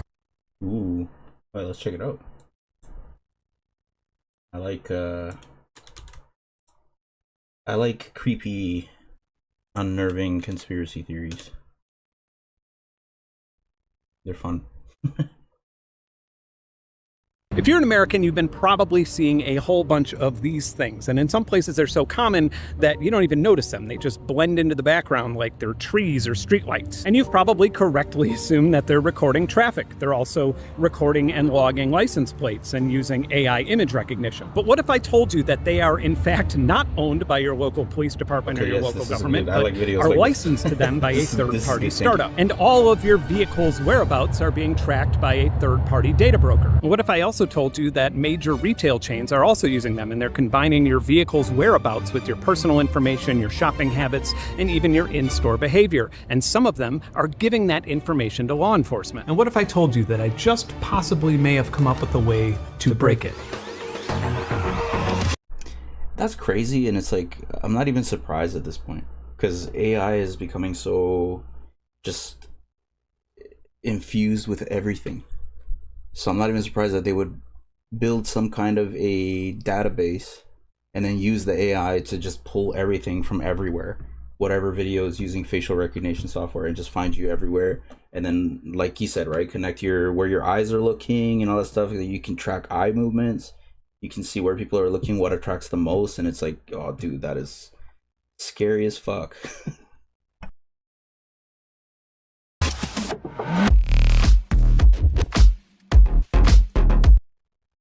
A fun fact, actually, one of the reasons why I stopped playing Pokemon Go.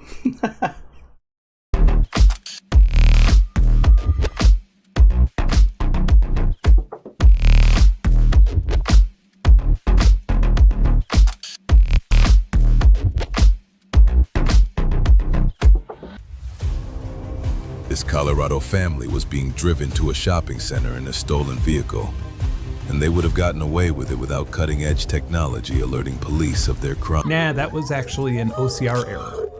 Well, this New Mexico woman and her 12-year-old sister were driving to the park with a stolen license plate when AI-enhanced technology allowed police to... That one was another computer vision error. They got the voice perfect for these types of videos.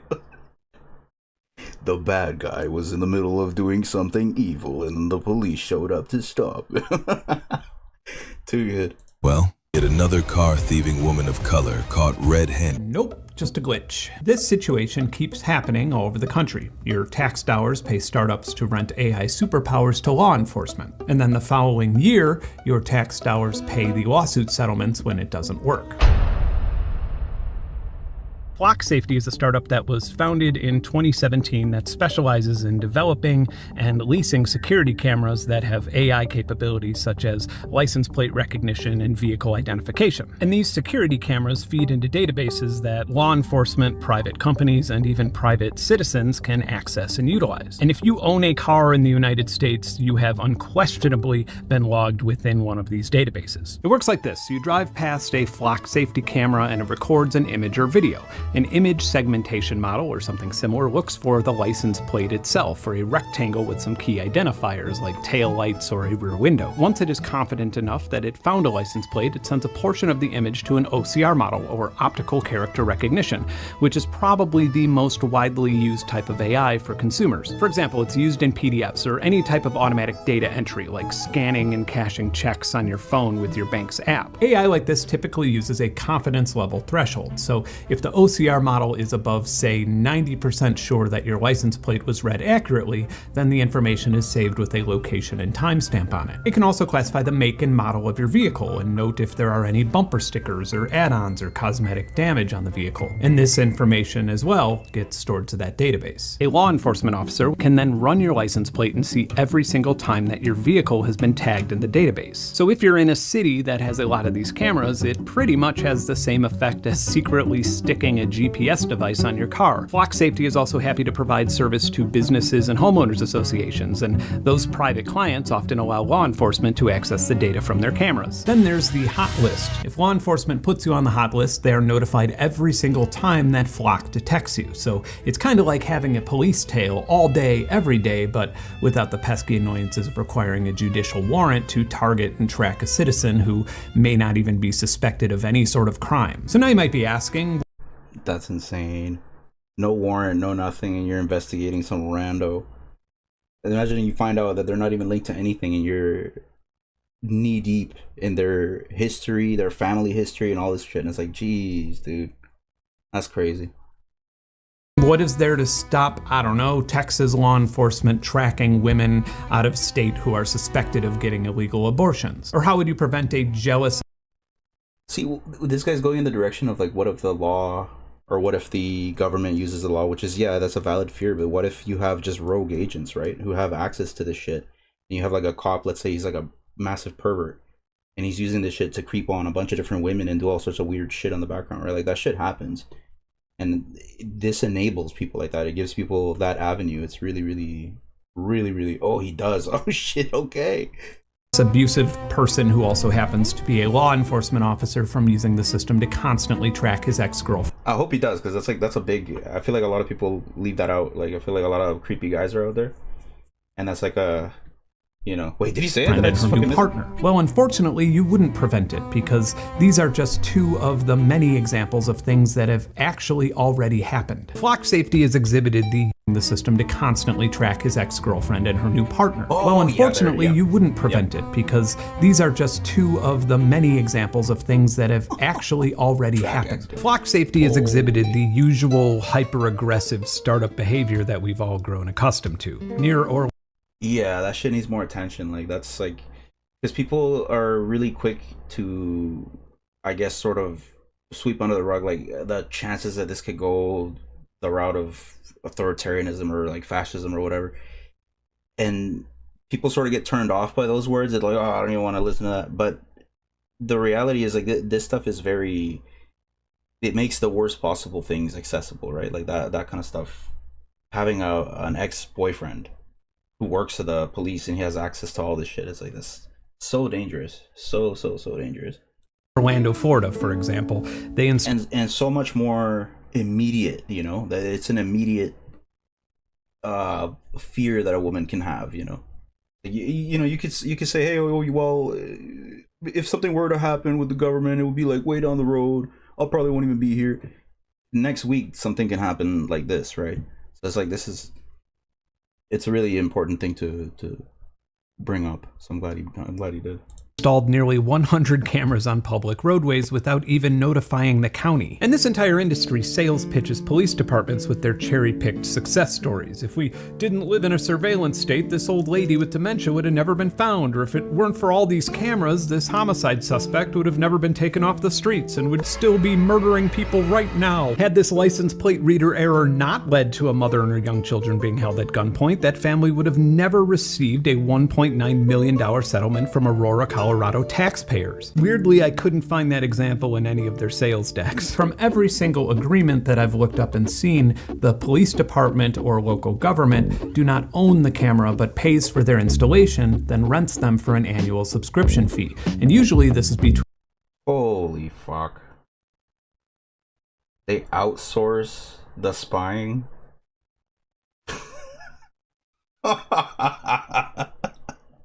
between $2,000 and $3,000 per camera per year, but apparently there's been a recent price hike that has strained the budgets of some police departments. In all of these agreements, Flock Safety's liability policy is extremely tight and protects them against virtually all claims should something go wrong or an equipment or data error mislead an investigation. And one of the most amusing parts of this agreement is this section that is telling the police department to call 911 and not rely. And you know, like, I laugh and everything, like, I'm not laughing, like, this video is probably talking about America, right? But like, this shit is likely happening in Canada. If it's not, and it happens in the US, Canada will shortly follow. So Canada just follows what Big Brother does. So if this becomes a regular thing, Canada will just be like, oh sure, all right, US is doing it, okay, no big deal if we do it too. We're already going down that route. They just signed a bill that restricts what we can like say online and stuff. So we'll see what happens. On Flock Safety services in the event of an emergency. Yikes. Civil communities, police departments, private businesses, and individuals are not allowed to sell, lease, lend, give away, auction, or otherwise transfer ownership of any of Flock's IP or hardware. At no given time are you allowed to decompile, disassemble, reverse engineer, modify, alter, tamper with, or even repair any of it. Later in this video, I'll be disassembling and somewhat reverse engineering some ALPR cameras, but not Flock. If I did have access to some of Flock's hardware sitting in a box right over there, my attorney advises me that showing you any of it would jeopardize the existence of this video as a whole. A big reason for this aggressive scaling is because the business model of companies like this is actually quite brilliant. They market themselves as public safety services licensing cutting-edge technology, but license plate readers and security cameras have existed for decades. Flock Safety and their competitors are data brokers. A city, police department, business, or homeowners association pays to borrow their cameras,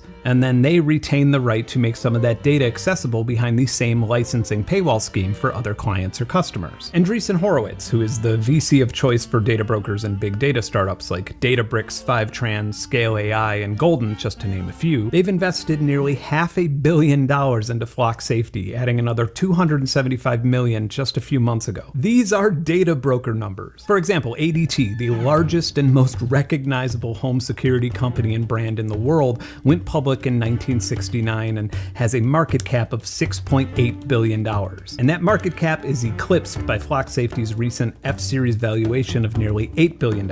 And it needs to be pointed out that Flock Safety and Andreessen Horowitz have spent a combined $92,680,000 in lobbying, and the vast majority of that lobbying was in the last year. Maybe you are a law enforcement officer and Flock Safety has helped you solve cases. Or maybe you think that a poorly substantiated claim about a drop in crime is worth the constant monitoring and tracking of hundreds of millions of tax-paying citizens who are not criminals. And those small little glitches that result in young children being held at gunpoint face first on the hot asphalt in a parking lot are just some cracked eggs in the overall omelet that society is trying to make. And if you agree with that, and that's your perspective, fair enough. I strongly disagree with you, but this is a conversation that's not even worth having because all of this is about to get a whole lot worse for everyone, except for the billionaires extracting wealth from taxpayers, of course. Hey guys, I'm still in the studio. We just finished our Q1 product launch. Fingers are still a little bit shaky. Flock Nova is going to change the game for criminal investigations. I've heard from so many chiefs that they have this system and that system and that system. They know they have the data, but it's taking their analysts hours and hours to build a case. And now with Flock Nova, it's one click to one case solved.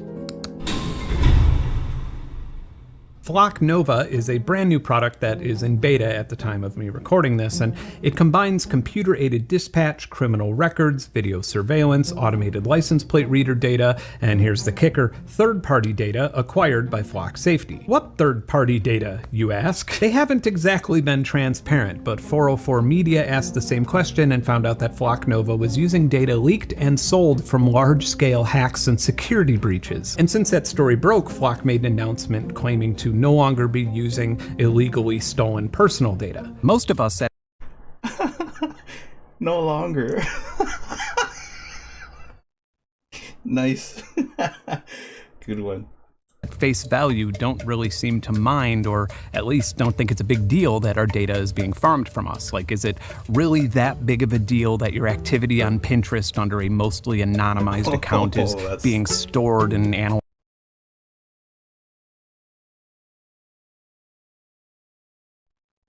That's like, how could anybody even trust them after something like that? That's crazy.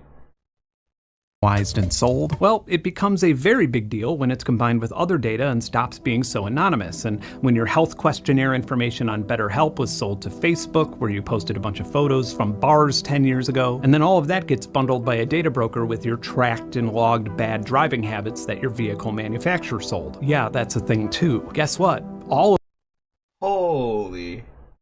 It's right down to like every last detail.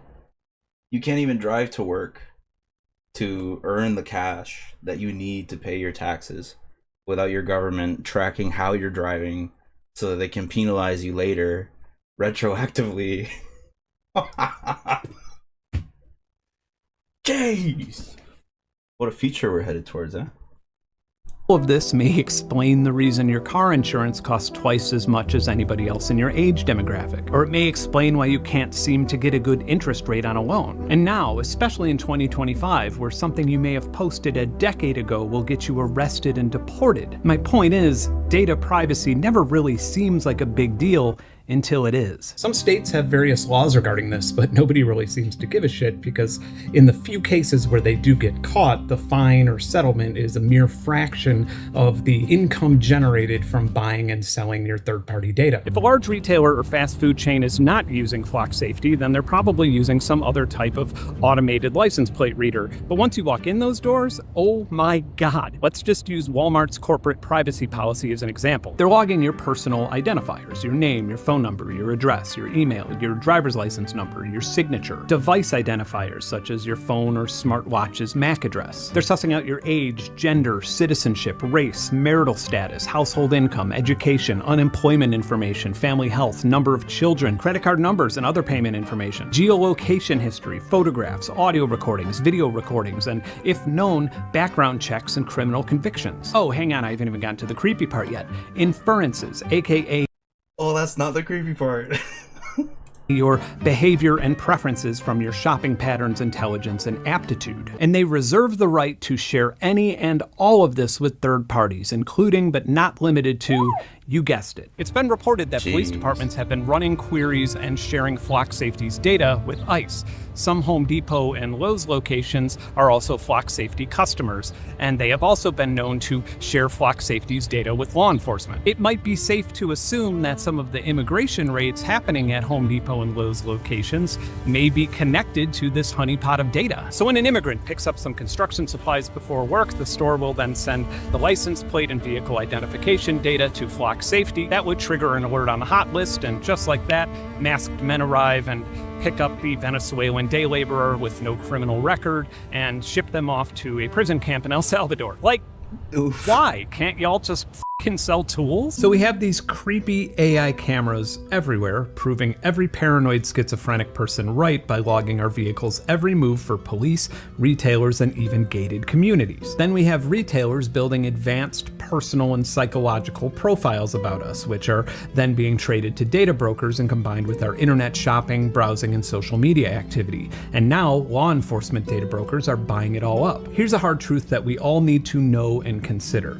If every single actor in this database brokerage theater were playing by the rules and following every single law and acting ethically, your data is still only as safe as the database with the weakest security policies or that one employee that falls for the phishing email. In 2024 alone, if we are only counting data breaches that were formally reported, that number exceeds over 10,000 incidents affecting 4.2 billion compromised records. But fear not, our legislators are coming to our rescue by banning TikTok. Did I hear that right? And it kind of doesn't even matter at this point. Debating the safeguarding of personal data in 2025 is like standing on the burnt remains of a home and debating what kind of fire extinguisher you're going to put in the kitchen. This next section isn't about big data or retailers. We're going to circle back to the data mining that your tax dollars pay for, and we're going to see just how insecure it is. And we're going to try to come up with some ways to defend ourselves from it.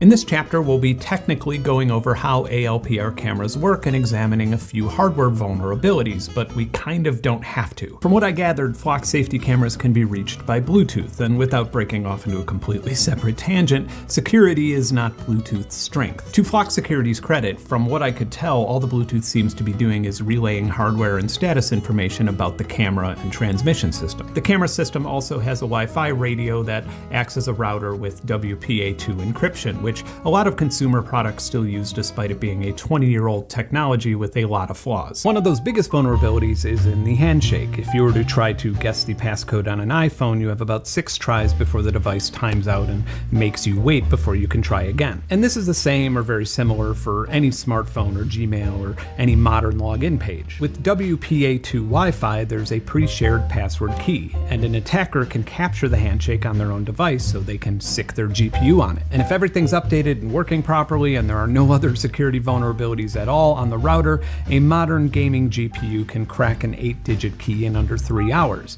If your Wi-Fi password is a known word that would be in a password dictionary, I'd give it about 60 seconds. With some other vendors and services, you don't actually have to crack anything because they failed to secure their RTSP video feeds properly, and in just a few hours with some specialized search engines, I managed to browse my way into accessing live feeds from over 24 traffic cameras. cameras. And what's even more troubling is that in a couple small towns that I audited, if one camera wasn't secured, none of them were, allowing anyone the capability of tracking every single vehicle in the town indefinitely without ever having to see or write a line of code. Another troubling example, Hikvision, the largest IP camera company in the world. They make all types of cameras, many of which have ALPR technology and are marketed towards police departments. In 2022, hackers were able to not only view the feed, but exploit the firmware used in over 80,000 cameras, allowing them to execute code remotely. And then just last year, the Russian military compromised Hikvision cameras in Ukraine to obtain intelligence to plan airstrikes on Kiev and subvert Ukraine's air defense systems. In fact, right now, at the time of me recording this video, you can download an exploit for Hikvision cameras on GitHub that allows you to view the feed, retrieve snapshots, and extract user credentials. Then you have Verkada, a massive security camera company whose chairman has bragged about locking clients into a predatory subscription model. There is a hardware component and a licensing component.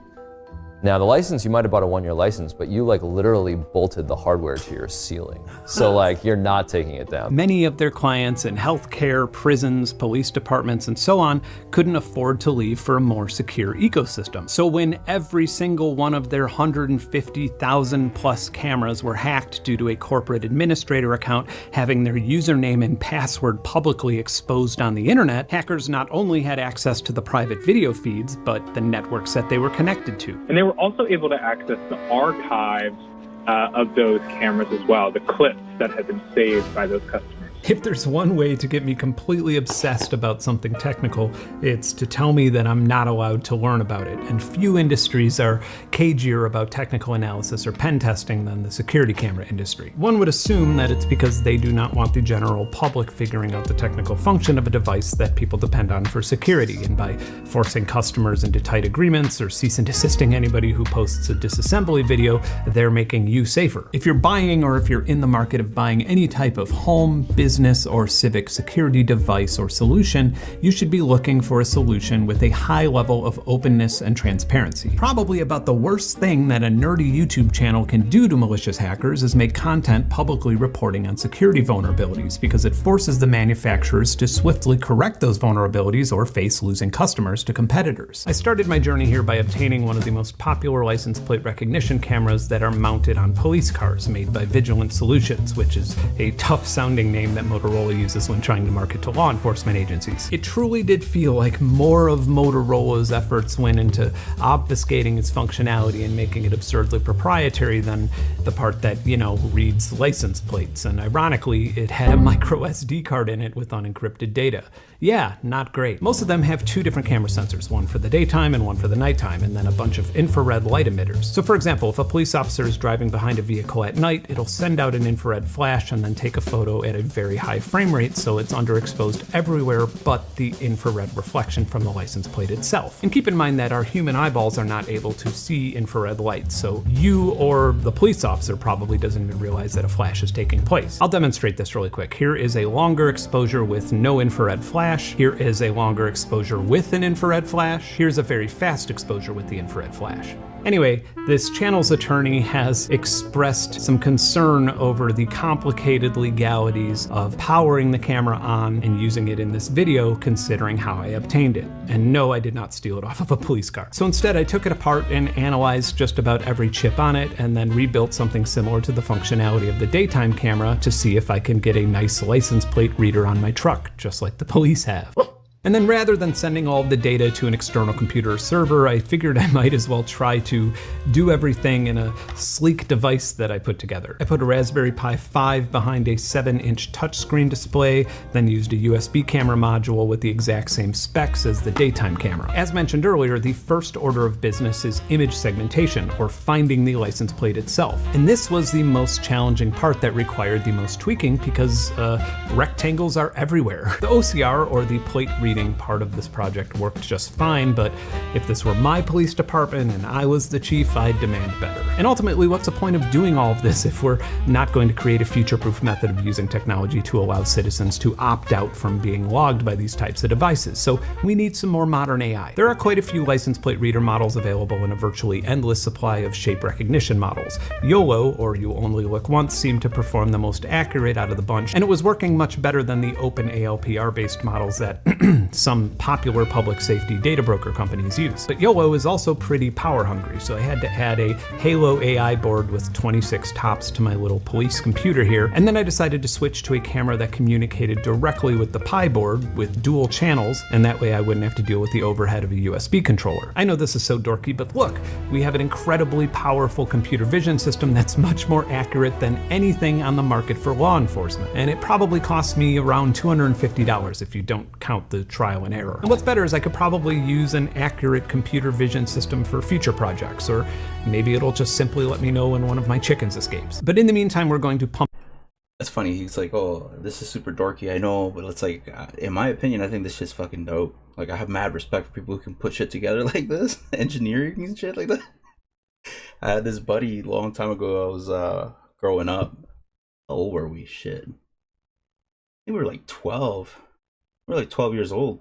And this guy had this little bike. And I remember one time I hear this guy roll up and it's got a little motor going. I'm like, yo, what the fuck? He pulls up and this thing's going brrrr. I'm like, yo, what's going on? Oh, dude. Oh, okay, there you go. Musician too. That's another thing. Like, I feel like to be a good musician too, you gotta have a good you gotta have a good mind for that kind of thing, like the technical stuff, like the mathematical sort of thinking. Oh, damn. Yeah, I had this buddy though, like he pulled up, had this little bike that he converted to a little motorized bike, and it was just a normal ass bike, and he's like 12. He's got this shit with a little motor flying around, and I was like, dude, that's crazy. And he's like, yo, you haven't seen nothing yet. And he clicks this little button, he's got fucking under lighting. Yo, fucking awesome, dude. Mad respect for that dude. Pump it through Recourse Scout, a company similar to Flock Safety that also allows the option of sharing my data to the police. This extremely secure sharing network allows agencies to access data and records from any other participating partner across the Recourse ecosystem, including residential members of our Recourse Scout home package. Come to think of it, now that I'm saying this out loud, this also presents a pretty big security vulnerability, as I could just rob a bank and then supply input data with an RTSP stream tagging me driving my vehicle 400 miles away from the bank. But anyway, all right, so welcome to Ben's top models, AI models. We have Recourse, YOLO V11, plate recognizer, and classic Open ALPR for our 4 license plate and vehicle tracking test subjects. And I even made a custom license plate for this project, which is also what I will make my DJ name. Ben Jordan is taking a more direct approach. He wants to confuse the AIs using something called adversarial noise. Confusing AI models and preventing them from replicating the track. If you've been here before, you may have seen my ongoing project that encodes music files with noise that AI hears, but humans cannot. It effectively makes instrument and genre classifiers completely confused, and that makes the AI hear complete and utter nonsense. The whole point of that project was to develop That's awesome. This is so good. I love this. I love working against the AI and trying to break it and shit like that. I feel like this is where a lot of these tech bros should be investing, is counter AI technology. Someone's gonna end up making this shit the AI thing no matter what. Like, they should really be focusing on what comes next. How do we counterbalance this shit? How do we preserve humanity in a way that AI can't recognize? It's like, at that point now we've basically checkmated AI. Right now AI has us checkmated, so it's like we're just giving it more of our pawns. I was like, what the fuck? Up something that would prevent AI companies from scraping my and others' albums and reselling the data as an AI music service. And so far, the algorithm is working very well and improving. And the reason I develop things like this is because the people that we've elected to protect our intellectual property and our privacy rights aren't doing their jobs. So if we want any sort of defense from this, we need to roll up our sleeves and use technology to defend ourselves. Sometimes videos like as a musician too, I can see that this is something that matters to him, right? And because it matters to him, he's willing to go above and beyond and do this stuff. So a lot of other musicians are lucky to have this guy, because he's got the know-how to mess around like this and sort of pave a way, right? Because these are the people that are going to make the difference when all this AI shit goes crazy and the whole thing goes oversaturated. You're going to need people like this who know how to break the AI and come out of the other side of it with something that's still human, you know? And that's going to become much more rare and much more, I guess, of a like a caviar of AI or whatever. Like someone will have to break through and come up with something new, because yeah, something's got to give. This the current situation is not the greatest. Like this are controversial because adversarial noise attacks have the potential of becoming a pretty big, expensive problem for the AI industry, especially since the vast majority of that industry is just rapidly feature hunting while building on top of pre-existing AI models that just work. For example, you can't ask an AI model. Yeah, so true. Just feature building on top of what already works. Okay, cool, it works. Let's move on to the next thing. Let's keep making things work. And it's like, yo, what happens when this thing is a huge, big tower that we don't know what to do with anymore? Like, now what? Right? As humans, how do we handle this? How do we... It's just, yeah... How exactly it recognizes a face, because it doesn't have a human brain or eyes, nor is it equipped with a consciousness-based intelligence capable of actually recognizing a person. This black box problem isn't really a problem when an AI model manages to generate an image or a song or recognize a license plate. It just works. But when somebody introduces an attack that prevents the model from working, you can't just open it up and fix a few things. A few years ago, with something called Nightshade, some tech-savvy artists attempted to poison pill their artwork by introducing invisible noise to the image that confused models trained for image generators, and it worked incredibly well at first. Luckily for generative AI companies, they figured out that by adding some blur to the images, then using another AI algorithm to sharpen those images, they could remove most of the confusing noise. That's not exactly a great solution or a cure for the problem. It's more like a bandage, because now training image models takes longer and costs more due to these additions to the data processing workflow. And that particular bandage isn't going to be great for optical character recognition used by license plate readers, because the whole point of the technology is accurately outputting text from an image, not generating abstract license plate photos. So with that being said, here's what we're going to be doing here. I have a license plate database, and I make 1,000 identical traffic images with a plate superimposed on a car. If a license plate isn't even detected at all by both models, meaning that it doesn't even see the plate or rectangle itself, that gets moved to Class A. If the license plate was detected with both models, but it got the plate information wrong, that moves to Class B. Then, if either model detects and reads it correctly, it goes to Class C, which is a control group. Then I do this a whole lot of times with a whole lot of different license plates and create a robust data set to train a new model whose job is to generate abstract, invisible license plate overlay patterns that cannot be detected by humans, but make license plate recognition systems utterly shit the bed. So I put the processing application up here on GitHub, and once you install processing, it's pretty easy to use and everything is kind of explained in the code itself. And once you configure everything correctly, you'll have a bunch of images like this, where you will have tiny bits of noise on your plate. Some will be more or less conspicuous than others. Now we need to test those images, and I created a Python proving ground to do that. So once the libraries utilizing your GPU are installed and you run the script, it will open up a little dialog where you will select a folder. It will go through every single image in the folder. Then it will create a new folder and fill it up with images, which will tell you where it detected the license plate and what it thinks it read, and a confidence value of that. We have Pooh 5000 with the original, we have Moo 5000 with one of the perturbed, we have PDQ 5009, 9005400, Do 5000, Pooh 5Do. And then what I'm really interested in, on some of these, it didn't detect a plate at all. Somehow the noise pattern actually perturbed the image segmentation model detecting a rectangle on a vehicle. And if we could figure out what pattern is breaking the image segmentation, like detecting the license plate itself, then it's possible that you could just have a license plate holder that doesn't obfuscate the plate at all. That could make it much less likely to be read by the AI in the license plate readers. Oh, and my little Python app here also outputs all of the data into a CSV file just so you could analyze all the data in front of you at once. It was time to test this in the real world against these prototypes. I thought it would be fun to print out the noise on transparent adhesive sheets for my Pooh 5000 license plate. This is just an easy way to test the patterns, and definitely not something you would actually want to put on your car and drive on public roadways unless you miss your friends in prison. Hey officer, it's just a little mud from all my off-roading. 12 miles per hour. I'm definitely throwing these cameras a softball.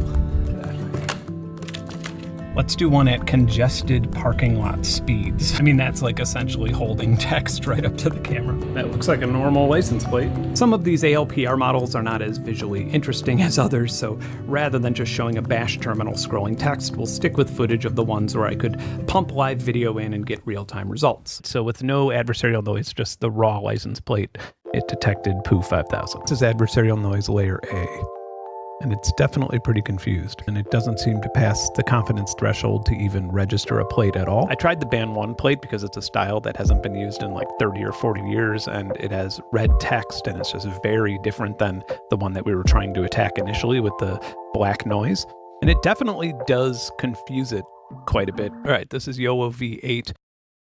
Booyah! Not all of them passed the test, which was completely expected, but a lot of them did, and I'm reasonably confident that if I just screen printed some of these on a plate and slapped it on my vehicle, I'd be a traffic camera ninja. And again, these are probably not street legal anyway and are just training data for the final model, which will ideally be completely invisible to the human eye and not obstruct the license plate in any perceivable way. When I made the video about Harmony Cloak and when I introduced Poisonify, my AI music defense algorithm, I got inundated by people asking for a user-friendly app or website where they could use it on their own music. I got VCs wanting to invest in it and companies wanting to exclusively own it. And I'm flattered, if not surprised, by that level of enthusiasm, and it's actually really inspiring. But this channel is a nonprofit organization that allows me to do independent research on whatever it is that I feel like researching, and then share those ideas for free publicly. And it's my dream job. And that same set of principles applies to this project. In Greek mythology, there's this venomous multi-headed serpent that lives in the swamps, and it goes by the name of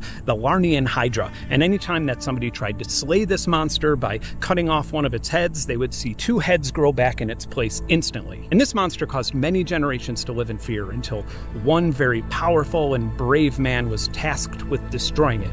Donald J. Trump, or Hercules, or John Wick, I'm not really sure. If projects like this have any hope of putting a dent in things technologically or inspiring legislation to further protect people's IP or privacy, then you're gonna need a whole lot of people working creatively on solutions and sharing that information with one another. And that way, if AI companies figure out a way around a defensive technology, two more will pop up in its place. And it's worth pointing out that I have absolutely no problem with my license plate being identifiable. From Nikkei.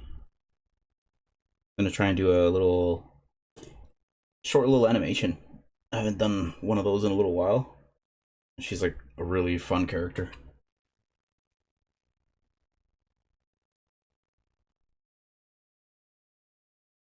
Or readable by law enforcement officers, or even the person driving behind me. I don't even have a problem with police using license plate readers mounted on their vehicles. Driving a 2-ton vehicle that is capable of going well over 100 miles per hour on a public roadway or a parking lot is a pretty big responsibility and privilege. Anywhere in the United States, if law enforcement wants to track your location via phone for a prolonged period or even ping you beyond a single cell phone tower, they are required to have a good reason for it. And an elected judge needs to agree that it's a good enough reason by granting them a warrant. This was argued, debated, and decided by the Supreme Court in a landmark ruling from the 2018 case Carpenter v. United States. Time-stamped data provides an intimate window into a person's life, revealing not only his particular movements, but through them, his familial, political, professional, religious, and sexual associations. These location records, quote, hold for many Americans the privacies of life. So it would be reasonable to assume that tracking someone's location with AI without a warrant would be a violation of their Fourth Amendment right.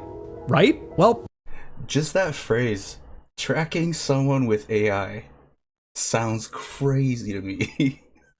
That's great. He just said that and it just like, whoa. It sounded like some stalker shit. That's crazy. And the fact that the government can do that. That has not been ruled on yet, and if they agree that it's a constitutional violation, they'll be leading the flock safety unicorn out of its $8 billion stable and shooting it right in the head. And considering the combined $92 million lobbying effort of flock safety and their primary investor, maybe it's not so confusing why nobody will straighten this whole constitutional rights thing out. My point, that's taking forever to get to, is I have no idea if using adversarial noise to confuse AI tracking system is legal or not in your state. For this reason, if you were inspired by this video or this information, I would advise and ask that you use that inspiration to research this type of technology. And I would not advise or ask that you immediately screen print or place a matte sticker on your license plate, because you very well could be the one that they make an example out of. I want to talk today about my love affair with this video's sponsor, my Patreon members, because without them, I would not be able to tell you that this video would have been a perfect fit for the non-stop sewage pipe stream of emails I get trying to get me to talk about services like Delete Me or Incogni, which charge you around $100-ish per year to remove your information from a few data brokers. The problem with these data protection services is that there is no complete data protection service because there is no complete list of data brokers for them to contact. And that doesn't even matter because in the US, a data broker is only required to stop displaying data on their servers. So when they sell or license that data elsewhere, which is kind of the point of being a broker of data, your data will just be able to be displayed again. In fact, Incogni is owned by Nord Security or NordVPN, whose marketing affiliates have repeatedly sent me sponsorship offers with key points to describe them as hack-proof, despite having been hacked in a data breach that they didn't disclose to their users for a year and a half after it was discovered. By the way, Reject Convenience made an excellent video essay on this that I recommend and I'll link below. Everywhere in the European Union, your data privacy is treated and recognized as a fundamental human right. Their general data protection regulation requires you to explicitly opt in before your personal data can be logged or collected. And this provides the framework for similar protections in the UK, Japan, Brazil, Argentina, Switzerland, South Korea, Canada, India, even China, and so on. And in the majority of these countries, these protections are extraterritorial, meaning that even though Google or Facebook are American, Canada mentioned. Companies or services, they'll need to become and remain compliant to those rules if they want to continue doing business in those countries. There is no reasonable need to try and disrupt license plate readers in these places because your health information, your social media activity, your facial expressions and sentiment while standing in line at Walmart aren't being bundled with them and then leased to law enforcement. Since the boom of the internet in the 1990s, the dangers of personal data brokerage became very apparent to just about all of us, and everyone from sociologists to data scientists to concerned taxpayers begged legislators to protect them. And even after stolen data was used to manipulate and subvert democracy in 2016, another decade passed without any meaningful protection from the federal government. So yeah, I guess we'll just fucking DIY it. Hey, video editing, Ben here. If you're a law enforcement officer, or if you work for a law enforcement agency, or if you're associated or aligned with them, and if you've lasted up to this point in this video, thank you. I have been rather blunt about my feelings, but I also do not want to make a video that isn't solution-oriented. A big thing that inspired, or I guess frustrated me into making this video, was coming across the social media video of the Flock CEO talking about Flock Nova being one click to one case solved. Because every single person who has worked in law enforcement that I have met in my personal life has been an incredibly dedicated hard worker who I feel has been undertrained and underpaid. And from my perspective in the industries that I've worked in, hearing a tech CEO make your work look easy for their own personal and financial gain pisses me off. I understand that you're interested in this technology because you want your community to be safer, and I think that that's a noble reason. I'm going to write a brief open letter / proposal about how your law enforcement agency could use technology like this in a way that is customizable, upgradable, more secure, and most importantly, built on a framework that is scaled for compatibility with admissible trial evidence. And furthermore, if you do have any technical questions about things that you saw in this video, reach out via email and I'm happy to try and answer them or point you in the direction of someone who can. While it may not seem like it, I am actually aligned with your ability to safely reduce crime. It's just that I want the most effective forensic technology to be owned by the justice system, not venture capital firms. This video took quite a few turns, and hopefully some of you learned something or found it meaningful. It was also pretty expensive between hardware. Freaking good video. Damn. I like it. Creepy and a little scary, a little dystopian, but no, it's good. Good to be alert and aware of these things, man. Well, he has another video hacking. He actually hacked them He did a whole video hacking them. You may remember me from this video where I told you about 40,000 of these things that your tax dollars pay for that are tracking your every move and repurposing data collected about you every time that you drive the factory where the device was made. So hypothetically, this suggests that if you had a camera deployed and pointed at your front door, one could access this data and figure out when you entered or exited your house. Dude. For about as long as modern search engines have existed, so has dorking. So Googling looks like this, and dorking looks like this. And if you're really well versed in dorking, you'll start finding things that weren't necessarily intended to be public. I'm a pretty solid dorker, and I use it constantly for researching videos like this one. Josh, however, is a legitimate expert at dorking. So I'm Joshua Michael. I'm technology obsessive, and I founded Nexina AI, which is a all-source intelligence firm focusing in privacy and personal cybersecurity. This is the exact Google search I used to find exposed. Oh, okay. Oh no, that's good. That's good, because this kind of stuff, I think that this kind of stuff makes people really, it like shakes people up, you know, like people need to sort of get scared a little bit. Oh, because I was skipping to the hot parts, the good parts, the most replayed. I wanted to see where the video took the dramatic turn. Flock safety demo site. If you also, I wasn't sure if you wanted to watch the whole thing again. I could. I don't mind. You may remember me from this video where I told you about 40,000 of these things that your tax dollars pay for that are tracking your every move. I just don't want to make it boring for anybody. And repurposing data collected about you every time that you drive past them. Upon further investigation, it turns out that there are over 80,000 of them, and we got some, and we hacked them. You can press a button a few times on the back of these cameras, and within a few minutes, turn them into your own personal spy device, or malware host, or honeypot that steals people's login credentials, or a cryptocurrency miner, whatever you want, really. Or alternatively, how you can point an antenna at them and decode the video stream using a technique used by the CIA during the Cold War. Or how another researcher found a Google search phrase that had the capabilities of showing. Oh yeah, no, 100%. Thank you. I appreciate that. Yeah, and it is. This is super interesting. I like to see these kinds of things because it's not so much that like I want to just believe everything that's out there, but I want to at least understand what people are capable of, you know? It might not be that it's happening, but I would at least want to know that these are things people are thinking of, these are things people are doing, things people are discussing, things people are theorizing. So it's nice. I like this kind of stuff.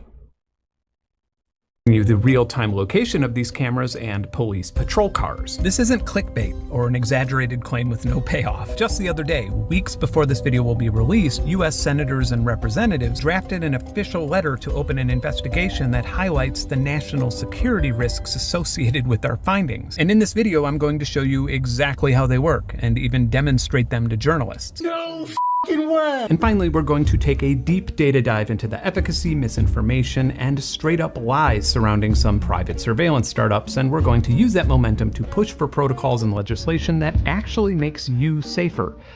Wow, that's a lot for a YouTube video.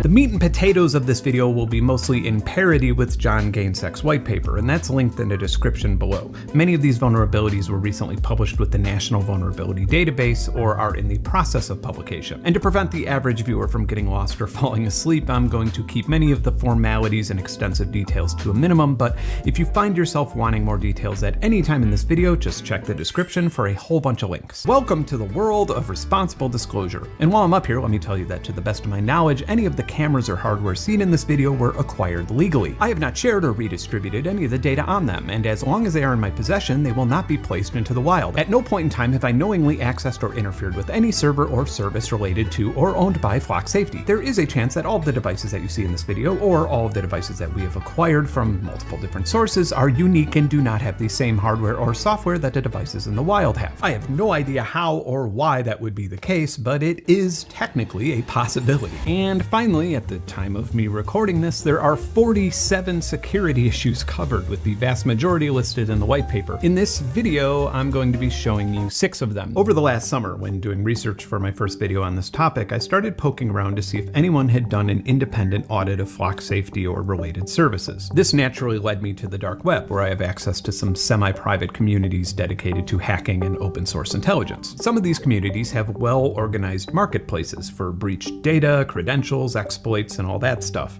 And that is where I found this. Please excuse the poor English translation, but these were law enforcement flock safety accounts for sale with escrow protection by a reputable vendor. And a few days later, the listings were removed in a way that suggested that someone had bought them. Not long after that, I got in touch with a professional security researcher regarding other things on this list, and what do you know? He found something very similar on the dark web. So in the cyber industry, there are things called access brokers, and some people specialize in government agencies or maybe local law enforcement. I started digging more to find out where these accounts could have come from. Were they bought or stolen off of a police officer or a Flock employee? Or just maybe Flock safety had some security vulnerabilities. The most significant and troublesome and mind-boggling vulnerability on this list was discovered nearly a year ago. Late 2024, that stumbled down a rabbit hole, and then probably a few nights later was messing with the buttons and the dip switch, and then was able to figure out how to get a shell on it. Yeah, so I'm John Gainsek Gaines. Professionally, I've been in the offensive security field for over a decade. Obtaining shell on a device means that you can remote control it, exfiltrate data, and escalate privileges, which is exactly what John did. As detailed on John's blog and formerly published paper, John had found a user named Cager on social media who was trying to recreate some of the disclosures. He reported that by merely pressing the button on a device in a particular sequence on a Flock safety camera, a wireless access point is created. Hey partner, don't do any of this stuff unless you can legally acquire a Flock safety camera. If you do this to one of the 80,000 all over the US of A, you'll be put in the clink. First thing you're going to want to do is go ahead and press the button to turn on that police camera. Then press the button on the back a number of times I can't disclose in this video. There she is, the Flock wireless. Hey, alright man. Thank you, man. Thanks for dropping by and hanging out for a little bit. I appreciate that. And yeah, I hope you have a good sleep, man. Take care. Thanks for the suggestions on the videos, man. I'm gonna sub to this guy. This is a good, I like these videos. Thank you. Thanks for the suggestion. Later. Access point. Go on and connect. Send a command to enable ADB. Connect. And now you can connect to the Flock safety device and access its data. Or install whatever the hell you want on it. Have fun! This, along with John's previous discoveries, are encapsulated in an easy-to-use tool that he made so even a novice user could obtain full control of the cameras. We let George Cheedy from The Guardian do the honors. The longest part actually is waiting for the hotspot to turn on, but realistically in about 5 seconds. And in fact, with the compute box, you don't need to hit the buttons because the USB-C ports are exposed, so you can just plug in a rubber ducky and then walk away. A rubber ducky, sometimes referred to as a bad USB, is a USB drive that a computer or device detects as a USB keyboard and then execute scripts called payloads. One can make a device like this for as little as $5. This quite literally raises the limit of how one could use Flock safety devices to their imagination. You can clone or decompile the apps. You could send the video stream data to a remote server. You could use it as a botnet client for malware. You could have it capture Wi-Fi handshake credentials and do middleman or honeypot attacks, or replace or modify captured footage or images. And if that is the case, this could bring into question the integrity of the data being used as admissible evidence in court, like in general, unless of course a prosecutor could prove that a security breach wasn't detected. And about that. The apps that are installed that are custom of the vendor all have debug enabled, which on these types of devices, on Android devices, means that you can pause them in runtime and modify the memory, right? Which gives you system injection. System can write properties, and in this case, there's one that you can modify, a cleanup script that is ran as root. You can consider it either a wireless RCE or a gated wireless RCE that goes from no access to root, which is the worst case. This means that malicious code can be installed and executed outside of the operating system. So like when you first turn on a computer and see the BIOS screen where the system does its little self-check, it could exist right there, acting as a superior to Windows or iOS or whatever it is that you're booting into. Multi-factor authentication or two-factor authentication or two-step verification is part of our daily lives. We use it when we log into everything from Gmail to TikTok to our banks and nearly everything in between. But not all 2FA is equal, and different types have their own strengths and weaknesses. For example, some 2FAs simply pop up on your phone or your desktop and ask you if you've just logged in from a certain device or region, in which you can approve or decline the new device. This is an excellent security protocol if you're sitting at home in Kansas and see that somebody from Bangladesh just used your password. But if I'm sitting in your driveway in Kansas, or especially if I'm using your Wi-Fi using a device like this, I can clone your Wi-Fi signal and then send a deauthorization or deauth signal to your device's MAC address. Either you will notice this and try to reconnect, or your computer or phone will automatically reconnect, and now you'd be accessing your own network through my device. I could use a script to clone the login page of whatever credentials I'm trying to get, and then feed it to you, capturing your session and, depending on the service, your username and password. Then, as expected, you would get a two-step verification asking you if you just logged in, and you would say yes, granting me access. This means that when it comes to credentials like this, even with 2FA or MFA,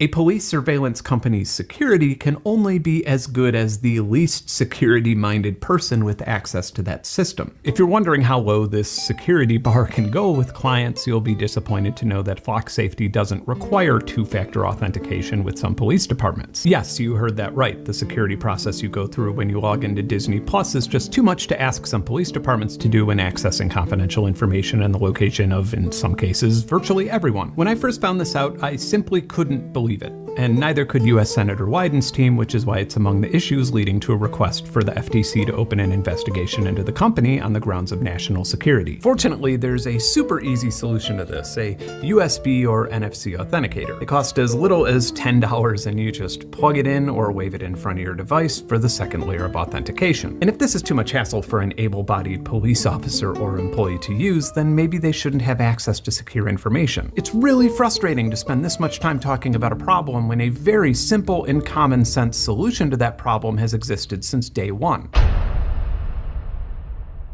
A concerning amount of hard-coded information is stored inside Flock Safety cameras, and we'll hear all about it in the next vulnerabilities on this list, but within this information is a list of Wi-Fi network names. So I set up a dummy network with one of these Wi-Fi names. Then, when removing the SIM card or when the device couldn't find an LTE signal, some of our Flock Safety cameras happily connected to the dummy network and routed upstream traffic through it. Others seemingly prioritized my dummy network by default, regardless of if it had a SIM card in it or not. So I captured the PCAP data being transmitted from one of these cameras for a little while and analyzed it with Wireshark and Unblob, which is an open source extraction suite. And sure enough, there were clear text credentials in the data. These exact vulnerabilities were originally disclosed by John in April, another in September, and with another pending. This attack requires knowing the name or credentials of the Wi-Fi networks the camera is looking for. But what concerns me more is that this information wasn't in an encrypted upstream to begin with, which means that by using a professional grade SDR or IMSI catcher, which is more or less a DIY Stingray device, a malicious hacker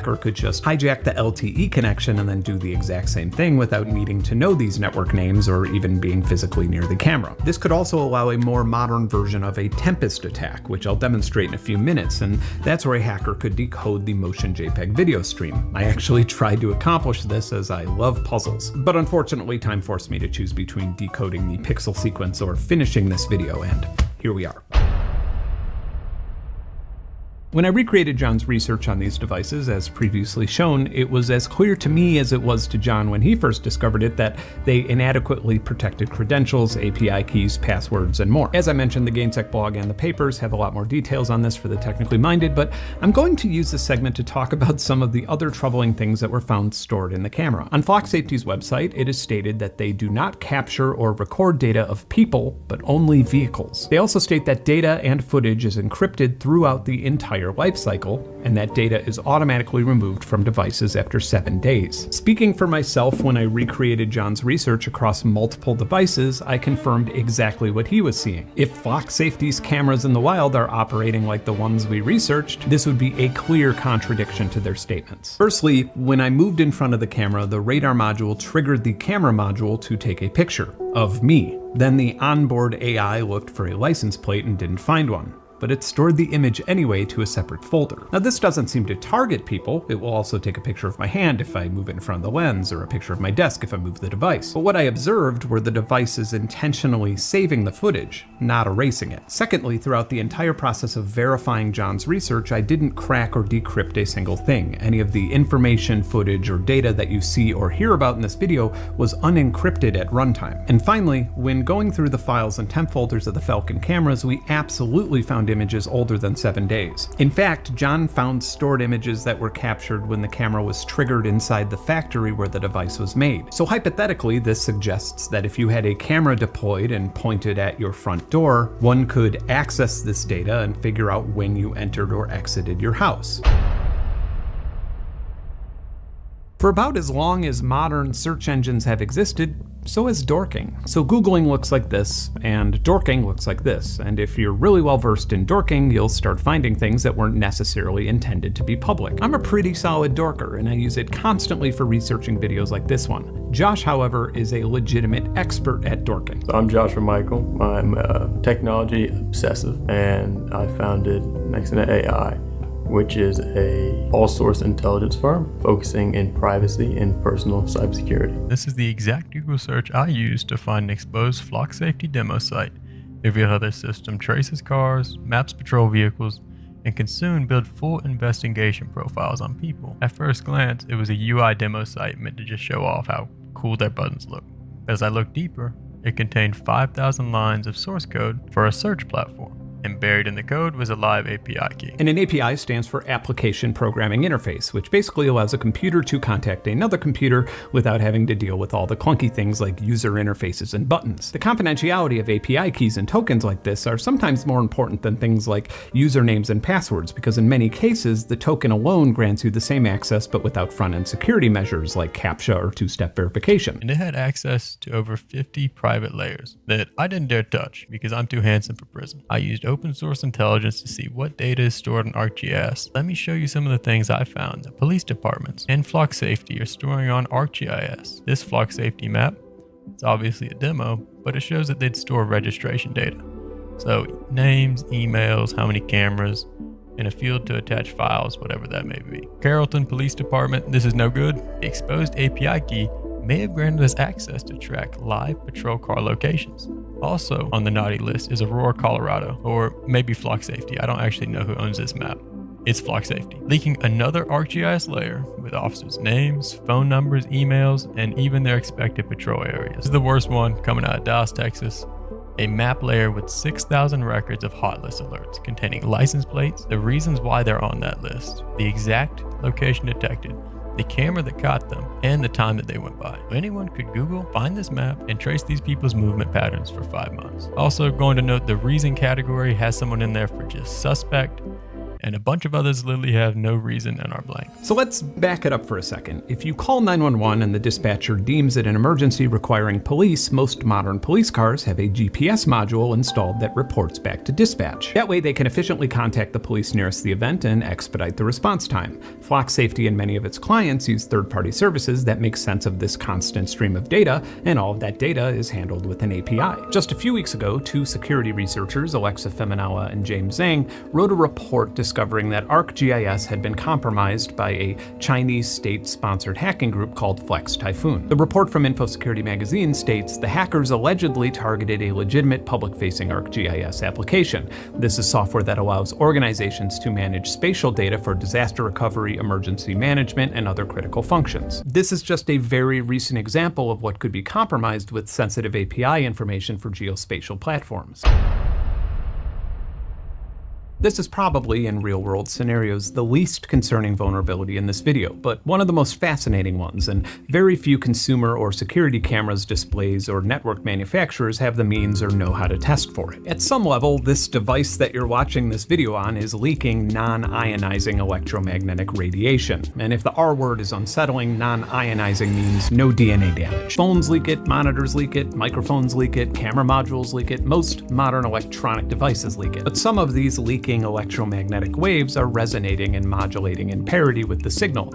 And if you can isolate the resonating frequencies, you can, with a lot of trial and error, decode the signal, or in other words, spy on the device. The Tempest attack is something that the CIA and NSA used and experimented with ever since World War II, which is how it got its cool-sounding name. Back when we all used CRT televisions and monitors, there was generally a whole lot more RF leakage, so it was a much bigger risk to national security. These days, a practical Tempest attack would involve some time finding and decoding the signal, and then placing an RF bug on or near the source, which could transmit the data remotely. You need a software-defined radio with a lot of bandwidth, RF probes, a directional antenna, and a spectrum analyzer. On the newer Flock satellite cameras, I noticed that there was an unusual amount of RF leakage coming from the camera module itself, the proprietary coaxial port, and the 8-pin DIN port on the back. Initially, using an RF probing kit, an oscilloscope, a spectrum analyzer, and a hack RF, I was able to isolate a few various ranges of modulated signals. Then I brought the camera into another room to rule out localized interference and tested these signals as well as common integer quotients of those frequencies. Using an RF probe, I found an exploitable leak between 592 and 594 megahertz. Then, using a periodic log antenna and a 20 decibel low noise amplifier, I was able to point the RF gun at the device as far as 6 feet away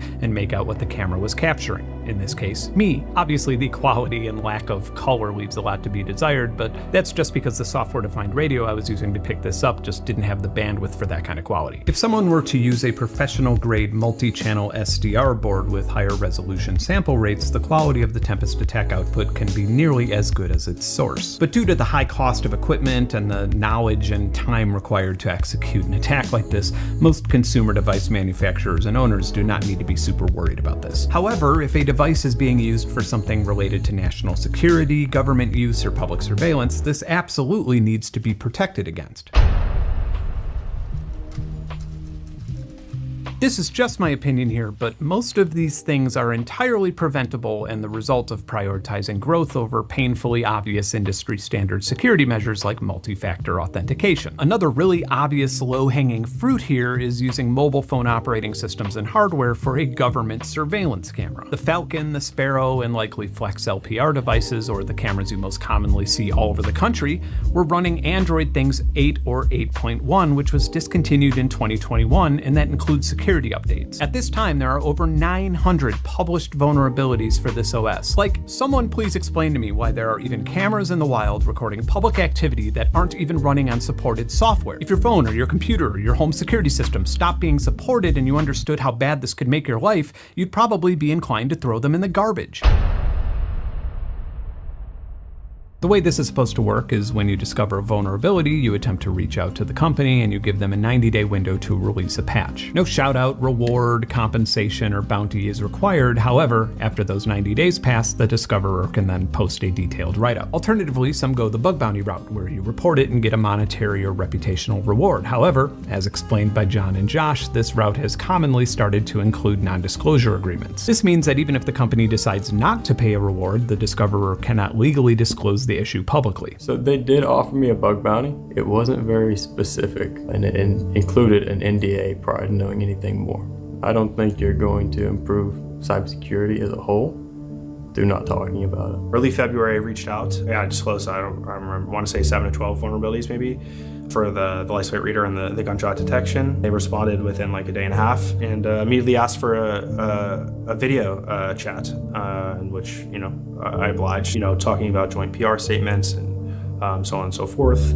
What ended up happening was they released a PR statement about a month and a half before the 3 months ended, so fairly quickly, without telling me, without referencing me or referencing the issues that I ended up publishing. They also never gave me any confirmation that anything was fixed. There's something really unnerving about going on record with legislators or media and talking about national security. I don't fully understand what defines a threat to national security, and it seems like the type of topic where you don't want to make any mistakes. So I just didn't mention it and kept that term out of my mouth, and I just provided our research to those who could. And according to Oregon Senator Wyden and Illinois Representative Krishnamurthy, well, in their words, Flock has unnecessarily exposed Americans' sensitive personal data to theft by hackers and foreign spies.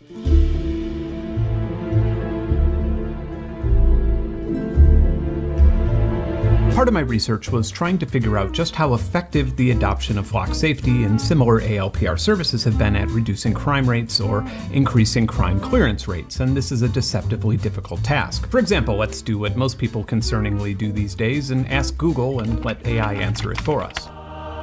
Well, hey, there you have it.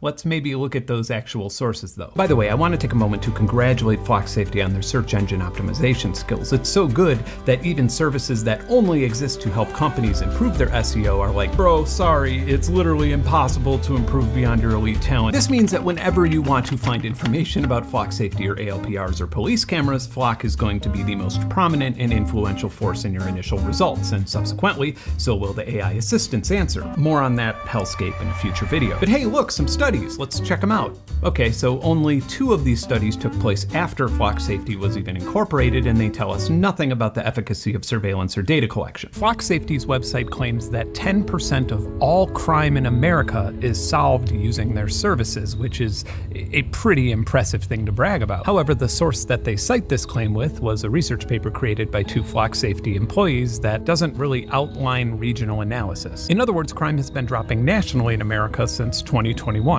Even in the last year. The first thing that I personally would want to look for is a crime rate and clearance comparison between cities that use flock safety services and cities that do not. And when you do it that way, it's extremely difficult to find any meaningful changes related to surveillance technology in general. But there have been other studies not directly related to the surveillance industry. The National Policing Institute did a multi-site evaluation and said that license plate readers can improve public safety, but the technology's impact depends on its implementation. It could just be me, but this sounds quite a bit different than what Flock's CEO is saying. Over 5,000 cities leverage Flock to solve north of 14% of all crimes in America. But Flock's story is an Atlanta story. We can now rest assured that if a crime happens in South Downtown, it will be solved. It wasn't. Okay, I think that might be it for me for now. I'm thinking about probably streaming again tomorrow. I really want to get into the habit of streaming often because I feel like I get way more work done when I'm streaming. Also, it's just nice to have accountability to some extent while I'm working, you know what I mean? Feels nice. So I'll try to do this more often. I said this last stream too, but I'll set up a schedule and I'll actually go by a schedule. Everyone will sort of have an idea of when I'm streaming, when to tune in. Everybody can sort of plan their schedules around it and all that. And I'll try to be more entertaining. That's another big thing. But thank you guys for tuning in, hanging out, chilling, and giving me motivation. So thank you. And hope you enjoyed the stream. See you guys next time. Later.